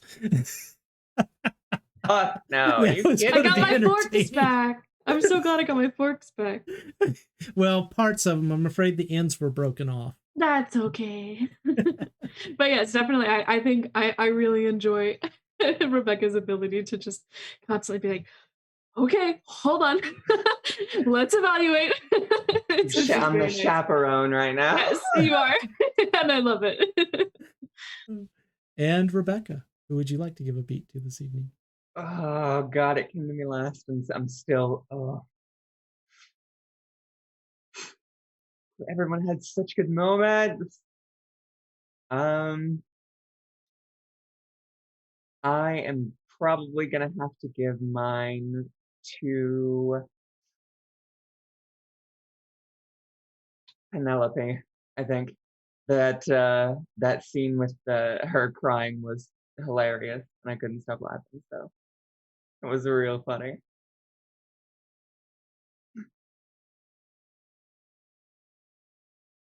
All right. All right. I'm looking down this, and everybody gets a beat because we've got the viewers split pretty well. So everybody gets an extra beat from that. All right. Oh, so I thank can't do you. math. Oh no. So thank you everyone for playing. I hope you had a good time at the table tonight. I know there was a lot of downtime as we switched between the split party, but hopefully it was entertaining. And thank you viewers for being here. We appreciate you. Hope you enjoyed the stream as well. And I did see somebody cheered at one point, but I try not to, monitor the chat too much. So thank you so much. I believe I see Rocket Nature. I don't know if there's anyone else, but thank you so much. We appreciate that. That is great. And we will see you here next week for chapter 5 of Stuffed as things are beginning to get surreal. All right. Anyone have anything they'd like to say before we break? Oh, please. So I want to remind everybody that your mental health is a very serious thing. It's very important. If you're feeling like you're backed into a corner, if you feel like you have to bear all that weight by yourself, please know that isn't the case. You can turn to other people. You can speak to them about your problems. And you may feel like you're burdening them with that. That is not the case. People want to hear what's going on with you a lot more than they want to hear that something has happened to you. Your friends and family probably care a lot more than you know and a lot more than they show at times. So don't hesitate to reach out to them. And if you can't talk to somebody that's close to you, talk to anybody. But don't go through it alone. It can be almost impossible at times. Any of us here, anybody on the Discord server, I'm sure would be happy to speak with you. Just try to make some moves forward. If you're feeling solid in yourself, reach out to some other people because you never know what's going on. All right. Thank you, everybody. This week over on McStabbers, we have Darker Waters, a 7th Sea adventure tomorrow. We have Wraith on Thursday and our D&D Ishvel on Saturday. There's a lineup for Onyx Path. It showed at the beginning of the stream, so please take a look and see what's coming up on this channel as well.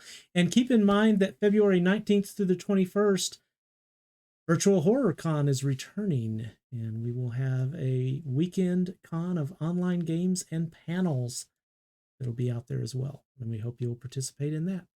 And with that, thank you and good night.